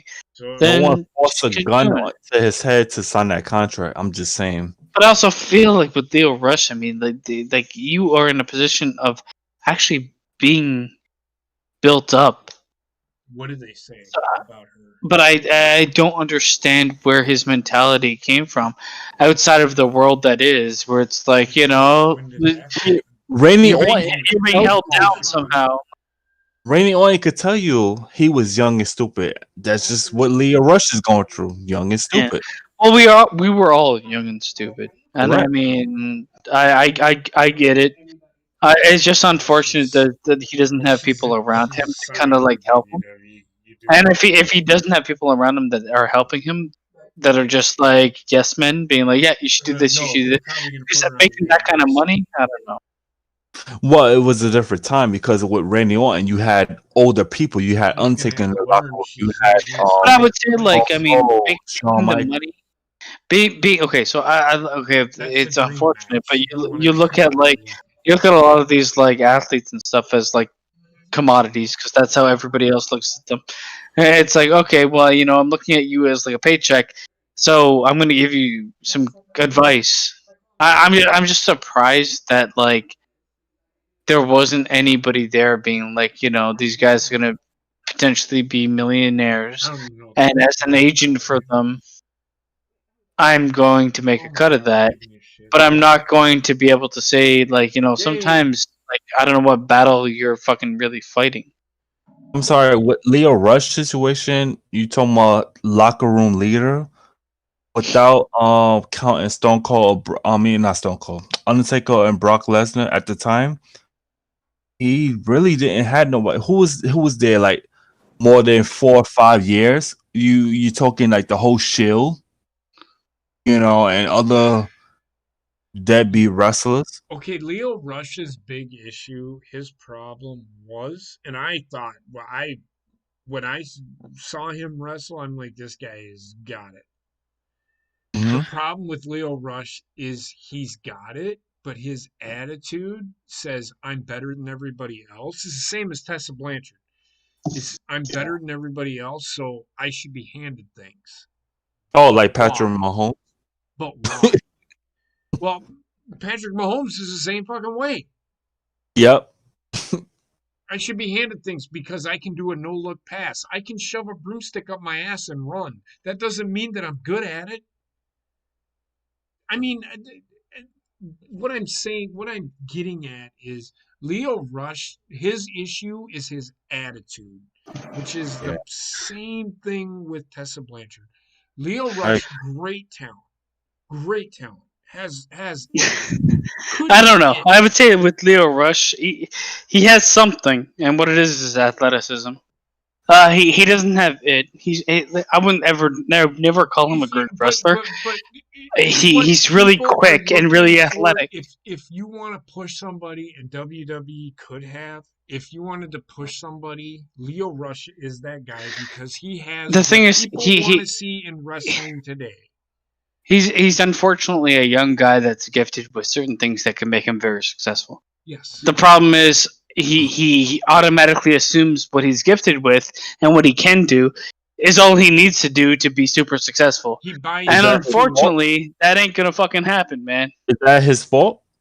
Think about what the wrestling is all about. Yes, that is his fault. He buys that into that he is that fucking good and he deserves all of it. It's the same with ACH. It's the same with ACH. He tried making something of something that really wasn't there. It had nothing to do with anything but him being a fucking greedy piece of shit. I know that I will say, you know what? Like when it comes to ACH, I feel like he is a guy that listened a lot to everything that was happening in the world. Yep. And was influenced to feel a certain way about something.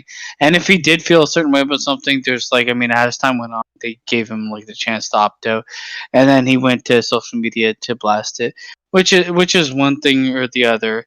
I will say that like I do feel like no matter who the athlete is, and no matter what color the athlete is, and no matter how gifted the athlete is, it is up to them. Unfortunately, like it's up to everybody else to make a decision, an informed decision about what they're going to do moving forward. That being said, everybody fucking can make mistakes. Everybody can fuck up, and they're young. And people will realize that they were young when they did this. But like to automatically assume you have this like pussy on a pedestal type behavior, like you automatically assume you're better than the rest because you physically are quicker, you physically are better. But wrestling isn't just physicality. Wrestling has never been physicality. If he's sitting there and looking at Stone Cold Steve Austin and The Rock are arguably the most financially successful wrestlers of all time, and thinking, hey, I'm basically them because I can move around quickly, then he's sorely misunderstood about what wrestling is. So you would say the same thing about CM Punk. It's not only that. I don't Lio like Rush I had don't a like major CM Punk. fucking attitude problem backstage because there are things expected of the newer wrestlers coming in. It doesn't matter what color or gender you are. When you are a new wrestler, there are rites of passages you have to do in order to be considered respectful in the locker room. Now, I mean, with The Rayshon Rock, saying like, Stone Cold Steve Austin, Mark Henry, The Undertaker, they all had to do it, and they all did. Now, Mark Henry also had to do it, and he fucking called Lio Rush out on that shit. He fucking sat there in a voice clip directly focusing on Lio Rush saying Chris Jericho and The Rock always made sure that the people they wrestled and the referees that were in their matches had bottles of water after those matches. But you think you're bigger than all of them? That you can't do that for your fellow locker room mates? Nah, man, you're a piece of shit. Wow. Those were Mark Henry's words. I will just say, like, I mean, even saying like with CM Punk, I'm not a huge CM Punk fan. But his whole like dropping the mic type thing, was 100% produced. I mean, they wouldn't allow it on air. Exactly. Right? Vince, if it was something that Vince really did not I'm want pretty to get sure out there, they he were. would have told him to cut the mic off.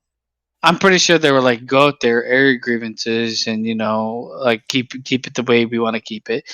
And that's basically what he did. He wrote that line real well, just like Stone Cold has in the past, just like anybody else has in the past. That being said, I mean, it's not.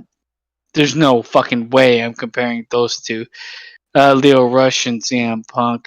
The other thing I don't like is with at least with ACH and Lio Rush to a point, she's just like fly online and kind of get like the mob going, and I don't know if that's the right way to go about things, especially when you haven't really been too established. I mean, like just that with ACH, the whole thing started with a T-shirt design that he approved of. Yeah, I mean that's to me like ACH is kind of like bordering on the Jesse Smollett levels of like I'm trying to incite rage that I feel that I don't even know if I feel because the world is the way it is. I mean, like any American out there, and I don't, and I can never speak for any fucking Black American man, woman, whatever. Well, I'm sorry, Basement. I could speak for it by me being a part of the community. Most Black people keep themselves in slavery. CH, and that part, he kept himself. Oh God, I've been drinking. Sorry, guys. I get you. I get you. I get you. We get it. Okay, so it's like I really hate that. I hate when they say, "Oh, the white man." No. You could literally download an app and get some money. You could literally get a job. You know what I'm saying? So it's like, no white man. No, it's you. When you're gonna put up a mirror and look at yourself and say, "Oh, it's me that's dealing drugs. It's me that's standing on the corner. It's me that's running from cops. It's me that have my pants hanging on to my knees." You know, it's not the white man. It's not the white lady. It's me. When you gonna fucking own up to your wrongdoings? But also, I feel like that are never gonna do it. There's white people in that area as well. I mean, yeah, I feel like there's expectations. Okay, the difference is in my mind. I mean, in my mind, it's a class difference, and class exists for every color that exists in this fucking world. But the problem is, you have anybody out there that thinks they're gonna get a job showing up with a t-shirt, like a t-shirt and jeans, and being like, what is your history? Well, I haven't worked. But I'm willing to do this. I'm willing to do that. Like, at least, even if you don't have the history of working, at least show that you're professional, or try your best. You can't. Don't change the world to accommodate people that you don't want on the workforce. Change yourself to be part of a workforce. You think every fucking person out there that's working wants to go and dress up and go to work? Do you think that's the fucking thing? Like, I don't get the understanding of like, and like it has nothing to do with race. It has 100% to do with Oh, class yourself. for me. For me, it's like, would you hire you if you run a company? Would you? Would you hire 100%. yourself?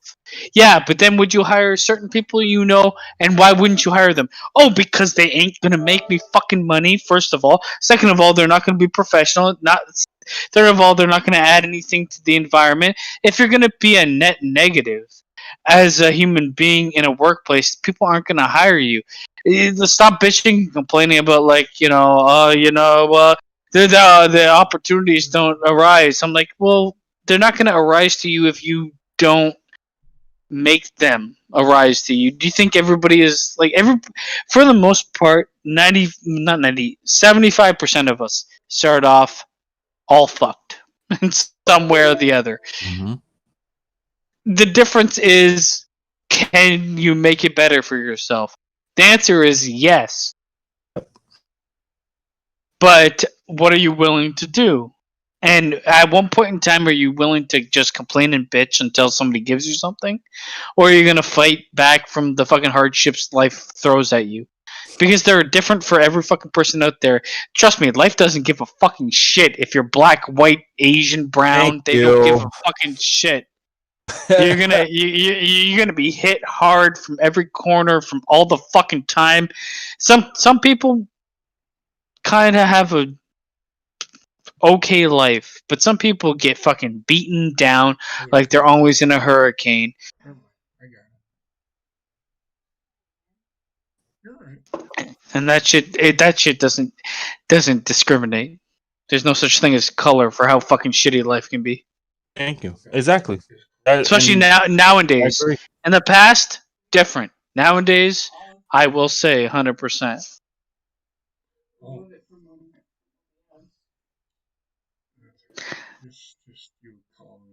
I And I mean, agree with you, basement. Like, if they want to pinpoint like police activity and with racism stuff like that, I don't think there's a person in this fucking world that would say the police don't need to be reformed in some way or the other.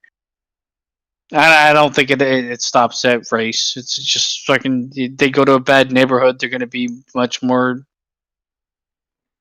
They need to enforce much more. They need to be much more like blatant. It like look at them as like a business and realize why they do what they do. don't get me wrong, they are like bad police on the force, but at the end of the day, overall, don't go saying defund the police, because at the end of the day, if your husband is smacking the shit out of you, who you calling? Mm-hmm. You ain't calling Superman. You're gonna call 911.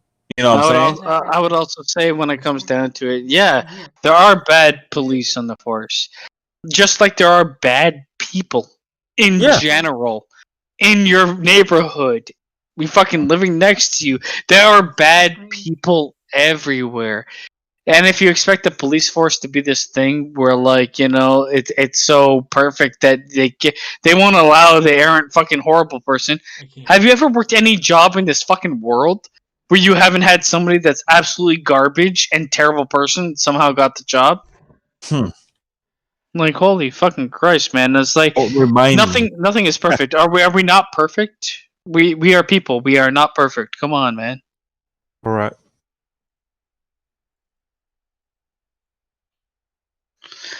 I don't know. I just like I hate the fact that like any community that wants to go up in arms against anything, whether like, I don't see a difference between white supremacy, black supremacy, police supremacy, fucking any supremacy. It's like you're all fucking the same. You're all built from the same. But you're also built from the same communities. Like, if you don't realize that the person next to you, like, I don't get it. I don't get, like, it's such a manufactured hate that it makes no sense. Because I mean, for fuck's sakes, I do not hate anybody of any color for any reason that's color oriented. I hate you if you're a fucking asshole, yeah, but even then I don't hate you. I just dislike you, whatever. Yeah, just like ignorance that you spewing. You spewing. At the same time, it's like, okay, well, me myself, I don't agree with religion. It doesn't mean that I hate anybody that's religious. We have different points of view. We don't need to get to the intricacies. We don't always need to talk about why, because why will build a bridge that doesn't need to be built between a relationship. You know, like, I mean, that I think is the same thing for culture, and I think more people hate culture than they do color, because color is just a representation of culture, and they're like, oh, you know, these people are always doing this or always doing that. They're not always doing anything. Just celebrate culture because it's super important to everybody. If we're all the same, then we're robots.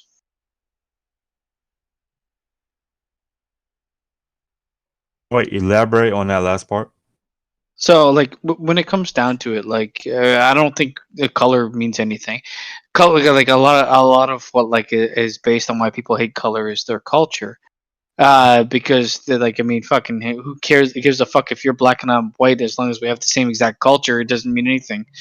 When it comes down to culture, people are like, oh, you know, a certain culture does this or a certain culture does that, or they value this more than they value that. Go fuck yourself. You're a dick. If you read in the chat, Heather goes, man, 5 beers and this asshole forgets how to run OBS. I mean, is she wrong? Is she wrong? Is she wrong? No, I'm trying to get the Discord chat back, up. So, whatever. I don't think people want to look at my dumb ass all fucking night, but whatever. Oh, that's what we're gonna do. Well, yeah, because I can't get it to fucking work. But this I'm looking at you wondering. She tried, but yet I'm the fucking asshole that doesn't know how to run fucking OBS. Yeah, you just did. Yeah. Yeah. Fuck shit up. Suck my dick. I'm looking at you wondering where Method Man.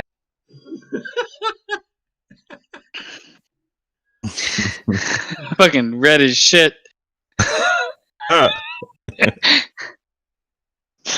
it's Halloween. Suck my dick. Oh yeah, it's a Halloween, guys. Happy Halloween. Happy Halloween, guys. It's crazy. Oh my god. It's crazy. Is it just me or I'm just not in the spirit of anything? Yeah, because the world shut down. Yeah, I mean, it is. JP, I know you have a daughter, so you probably might still be in the spirit for her sake. Well, hold on. I have 2 daughters and 2 grandkids. But he's been very popular in the world. I'm not gonna lie to you. I am not in the spirit. Heather is more in the spirit of Halloween than I am. I like Halloween because I get to watch Halloween once a year. Mm-hmm.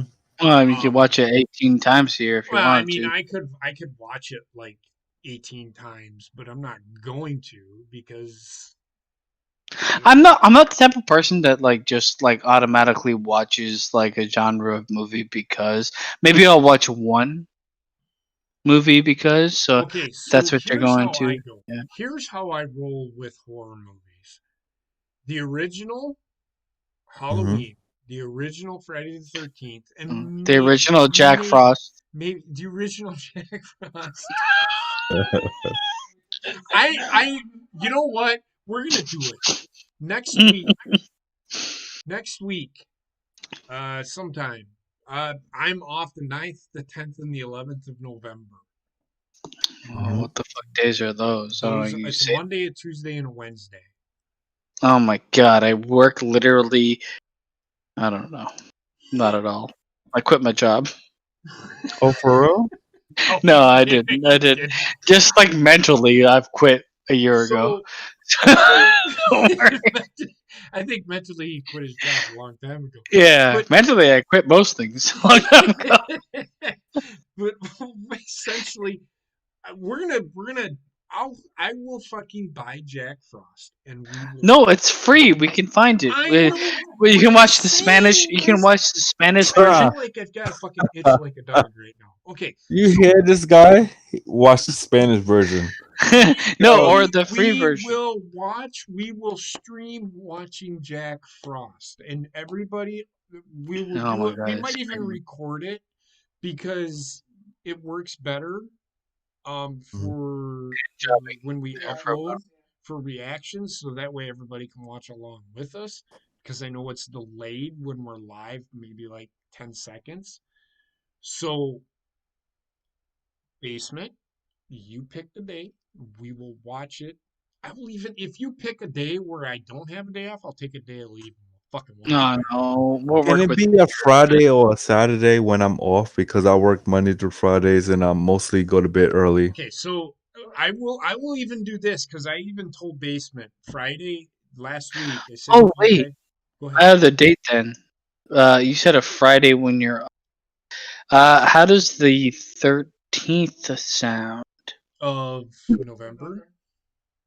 Okay, is that a Friday? That Is is a that a Friday. Friday? Okay, I'll be fine with that. Okay, Yeah, let's do it then. Because Jack, I actually want to be a part of it. I'll take it. I'll take a week we'll off. watch Jack Frost and The Happening back to All back, right, so I'll play 2 and weeks then of we'll Madden. kill ourselves live on air.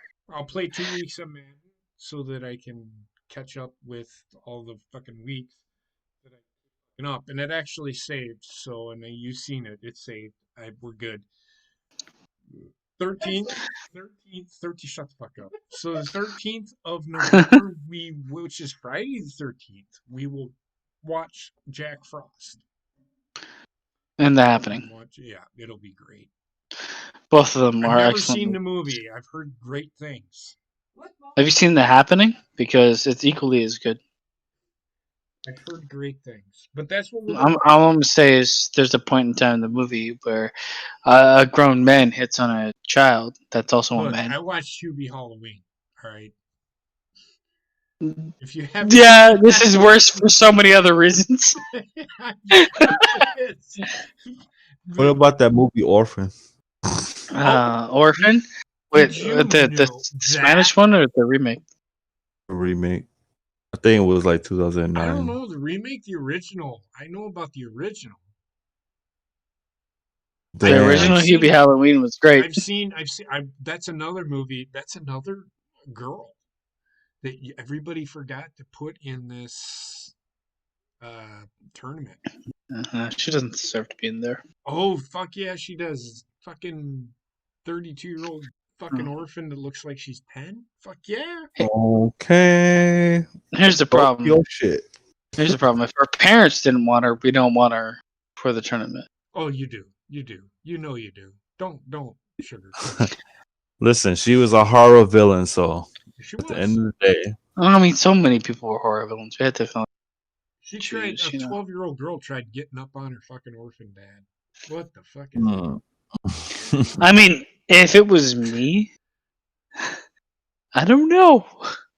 That movie is creepy though. I mean, If it was a 12-year-old that was acting like a 32-year-old, and I knew it was a 32-year-old. But it the turns other way out she around. was a 32-year-old. Yeah, but like if you knew deep inside yourself it was a 32-year-old, the first thing I would do is punch her in the face. I mean, right? Not gonna lie. Is that actually proven though? They're still in court for that shit. What? Yeah, they're still in court for like the true case of that happening. Oh really? Yeah, because she's like, no, I am really a 12-year-old. I just look super old. Oh my god! Yeah, it's still in court for that. That should yeah, they're still in that should court, have man. been a closed case since 1984. Yeah, just cut her. Just cut her off in the middle and count the rounds. Huh, I don't know, man. Weird. I thought that was just a fictional story. No, it was based on true story, which is super creepy. Yeah, it's 100% real story, and they're in court for which makes it even more. But imagine fucking being like, we're the couple that adopts, and then you adopt a fucking weird ass fucking 34-year-old killer. Right. Like, holy shit, man! Talk about trying to be good, and I'm kind of happy it happened to them. There's a thing about being good and being like, okay, I'll give you $2, $3 for charity, and there's another one being like, hey guys, we're adopting, and we're not starting with the baby, we're starting with the 34-year-old fucking Transylvania bitch. Right, but yeah, so 13th of November we will watch Jack Frost, and everybody can sit down and watch it with us, and it'll be a good time. It'll be a great time. You can find it on Tubi, on Prime, or just not watch it because it's probably best for your psyche. We're gonna do it though. We're gonna do it because hey, fuck it. Yeah, be down. Jack Frost and The Happening. It's a double feature. It's a drive-in, baby. The Happening. The Happening. Yeah, it's also one of the best see movies. that. I think I seen The Happening. Isn't that where the? Yeah, it is. It happened. Oh, the Jack Frost, The Happening. Yeah. What? I guess we gotta see it. Well, anyway, there was a movie called The Happening. Yeah. Yeah, and that's what we're gonna watch Isn't after that Jack Frost. Wind was killing people? Yeah, that's what I thought. No. Oh yeah, yeah. that's the thing. That's the thing. It happened. Just because it was The Happening. I feel like that's what like their whole structure for selling the movie was. Did you watch The Happening? What happened? It happened, man. It happened, dog. Did you see Kelly Rowland get knocked around like by Jason? It happened. Just Yeah, that was. It happened. Like I still to this point don't understand that movie. What? Which one? All of them. But you have Jason hitting Kelly Rowland with a machete, and instead of cutting through her, he sends her 20 meters to the left, hitting a tree and like vibrating. Like, what the fuck is this shit? It becomes comical. But Yeah, it's all comical. It is. It's. I mean, Chucky. I mean, come on. I'm gonna punt that motherfucker across the room. Then he comes at me with the machine. I'm gonna get you, and then you kick him again. You can just somehow he'll tie you down and be like, "I beg of you." I mean, I want to know how in the fuck he's gonna get in my house. Number one. Yeah, you know how he's getting in. He's got childlike mentality. But if he's gonna fucking walk around, if he's gonna be like, "Will you be my friend?" while he's carrying a knife, I'm not gonna be like, "Yeah, sure, come on in the fucking house, sit down, want a beer?" You're gonna be the guy that he kills while sleeping, or he's gonna befriend you, and you're gonna end up killing for him. No. Yes. No. Yes. No. You think, but no. We should watch Bubba Hotep. It's another movie that's just fucking golden. Bubba Hotep. Yeah, it's great. You don't want to know, but it's great. It's one of those. Don't watch it unless you're high on shrooms. I feel like if we ever get to a point where we're watching movies and we're doing like the double take, so like this would definitely be like the second movie we watch, because you have to be retarded to watch it. Right. I mean, me and Basement, which we actually need to, we gotta get back on the what's the name of the show? Eastbound and Down. If you haven't watched we're close to the end, I think, too. we are on. Oh my god, we gotta watch a review. So We're good. only on season We're on the last season, man. We're almost done it.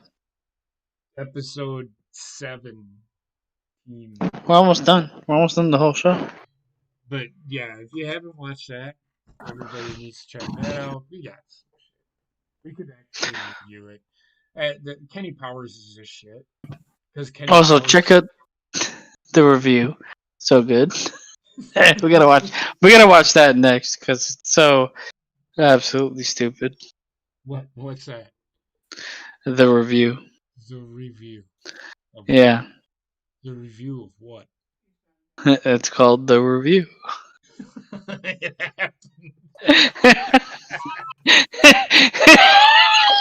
It's like, oh, it's so good. It's so good. But other than that, anybody got anything they want to put out? Anything they want to say? Subscribe. So yeah, please subscribe. Also, watch the review. It's so good. It's so funny. Everybody have a good Halloween, please. Yeah. I don't want to hear. Say hi to Callista Flockhart. Mm-hmm. Go out as COVID-19. COVID-19 can go fuck itself. So, you want to hear a COVID story? So, just real quick. Apparently, my niece tested positive for COVID. So, me, in my infinite wisdom, which I'm not showing any signs or symptoms of it. I don't know. I see your eyes. They're not drunk. Yeah, I'm drunk. Definitely don't have COVID. But I feel like he fast forward 3 days. Rest in peace, JP. He said definitely I don't have COVID before he died. As I'm sniffling. But so my niece who my dad's birthday, we went up to my dad's birthday last weekend, 2 weeks ago. Mm-hmm. And we got up there and mom called me the following Wednesday and said, JC, my niece, tested positive for COVID. Just thought I'd let you know. And I was like, oh, okay, well, thank you. And Saturday, last weekend, I took Wendy up to see my dad, and my brother's girlfriend's like, you know, JC tested positive. I knew before you did. But I'm did not you showing know? any signs of symptoms. I'm not concerned one way or another. Neither was my dad, because my dad, who has a colostomy bag, he has a stomach. He's doing great. He's been tested like 35,000 fucking times for the fucking thing and hasn't gotten it. And he's so immunocompromised that if he gets it, I know I'm getting it. But if he hasn't gotten it, I don't think I'm ever getting it. But what if you got it and give it to him? I didn't get it because I don't got it. But how could you live with yourself? I'm sure if you tested me, I test positive for it. That doesn't mean I have it. I guarantee well, that sounds kind of odd.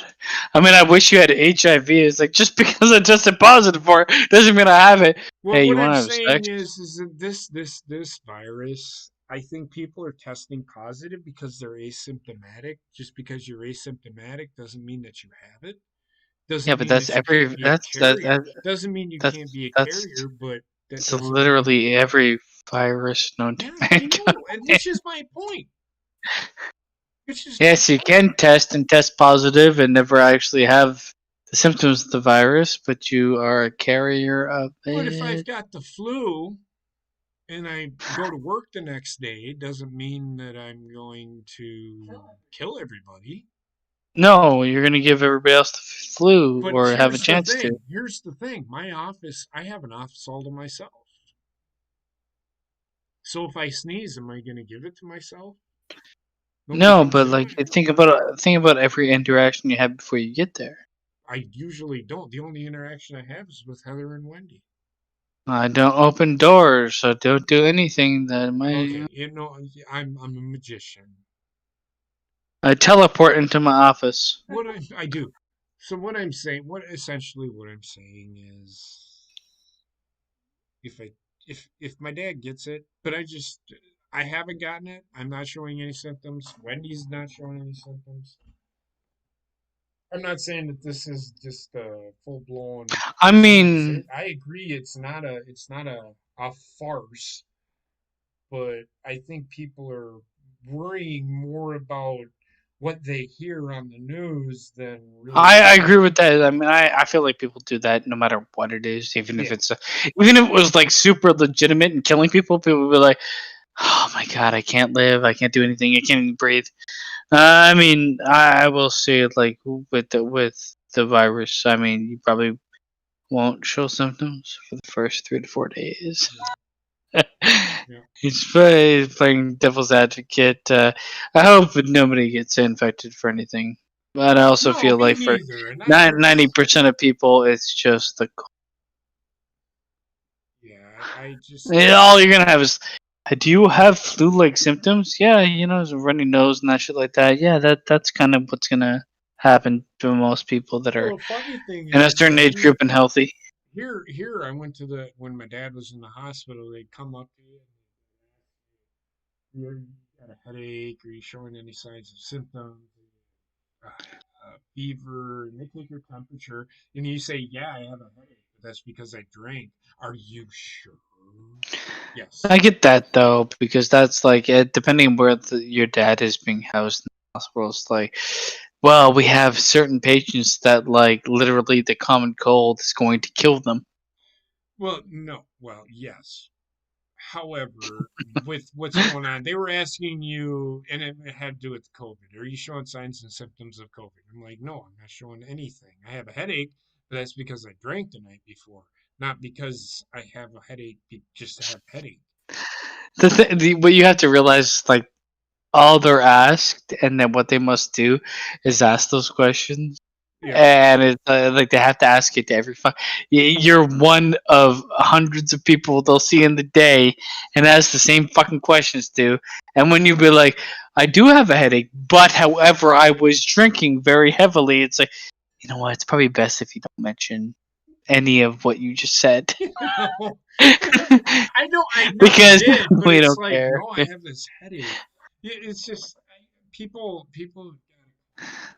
breathe.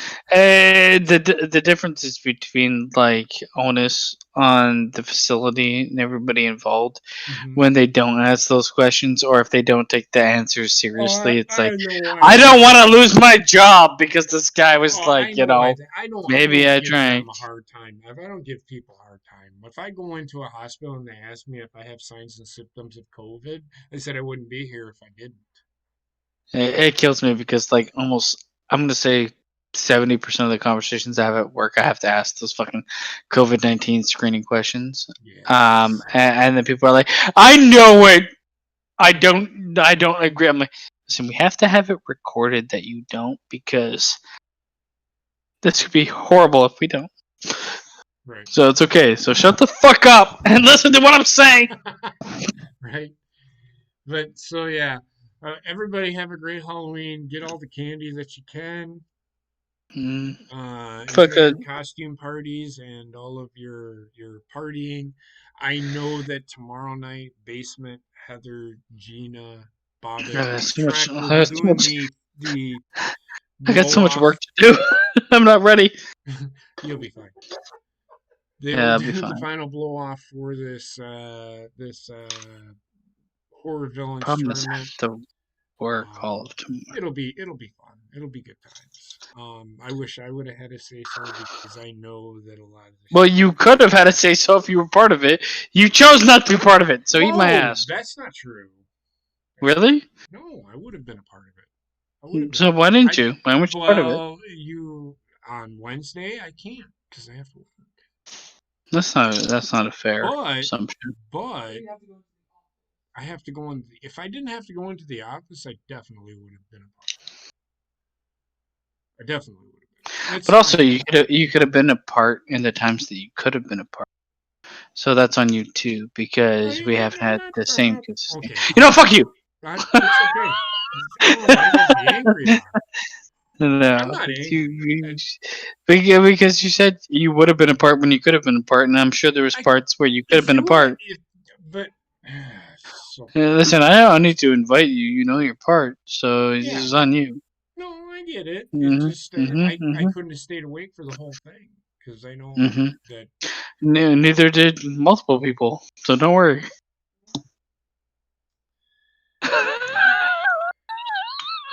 You're such You all right. could be a part, okay? But you didn't. So that's on you. Don't, you know. That's fine. I'll be here Saturday, trust me. I'll be voicing my displeasure with You're not allowed to be a part now.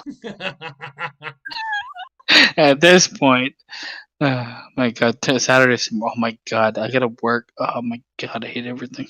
You'll be alright. I've got to go to bed because I gotta go to bed because I gotta work in fucking 7 hours, and then I gotta make up everything that has to do with the turn. Oh, it's gonna be awesome. you do have. I also have to shit my pants. I'm not gonna. You have to shit your pants? Like, I have to shit really badly. Well, I mean, sometimes that happens. All right, everybody. I want everybody to have a wonderful evening. Stay safe. Enjoy the night. Stop in tomorrow night here, and they will be doing the finals of the horror villain show. And then Basement will be live on Monday. Right? Are you still doing Alan Wake? Yeah, I'm beating the fuck out of that game. Yeah, all right. Doing Alan I don't know Wake. what's happening still to this point. I'm still unclear about the storyline, but so is life. Gina will be back on Tuesday, I think. Wednesday will be Who stream. knows? Thursday. Actually, you know what? Maybe Wednesday we'll finish Luigi's Haunted Mansion. Okay, so there you go. I'm pretty sure I only have like one more stream of that left. And once it's done, anybody can do whatever they want that day. Okay, and then Thursday, Heather. I don't know what Heather has planned. I have no plan. Do what? Probably doing something with Gina. And then Friday I'll be back for week 4. Is it really week 4 when you've played the first 2 weeks constantly? Over and over and over again? This time you fucking What is happening? What is happening? Why is that failing? You've seen what happened last week. I told you what happened. Alright. I'm okay with I that. saved it and it backed out and it didn't fucking save. Kind of pissed me off. Oh, it's a super dangerous thing. You. It happens. What are you gonna do? With that being said, I'm gonna get out of here. Everybody stay safe and check in tomorrow. The good times that will be had with. Yeah. All right. Have a good night, everybody.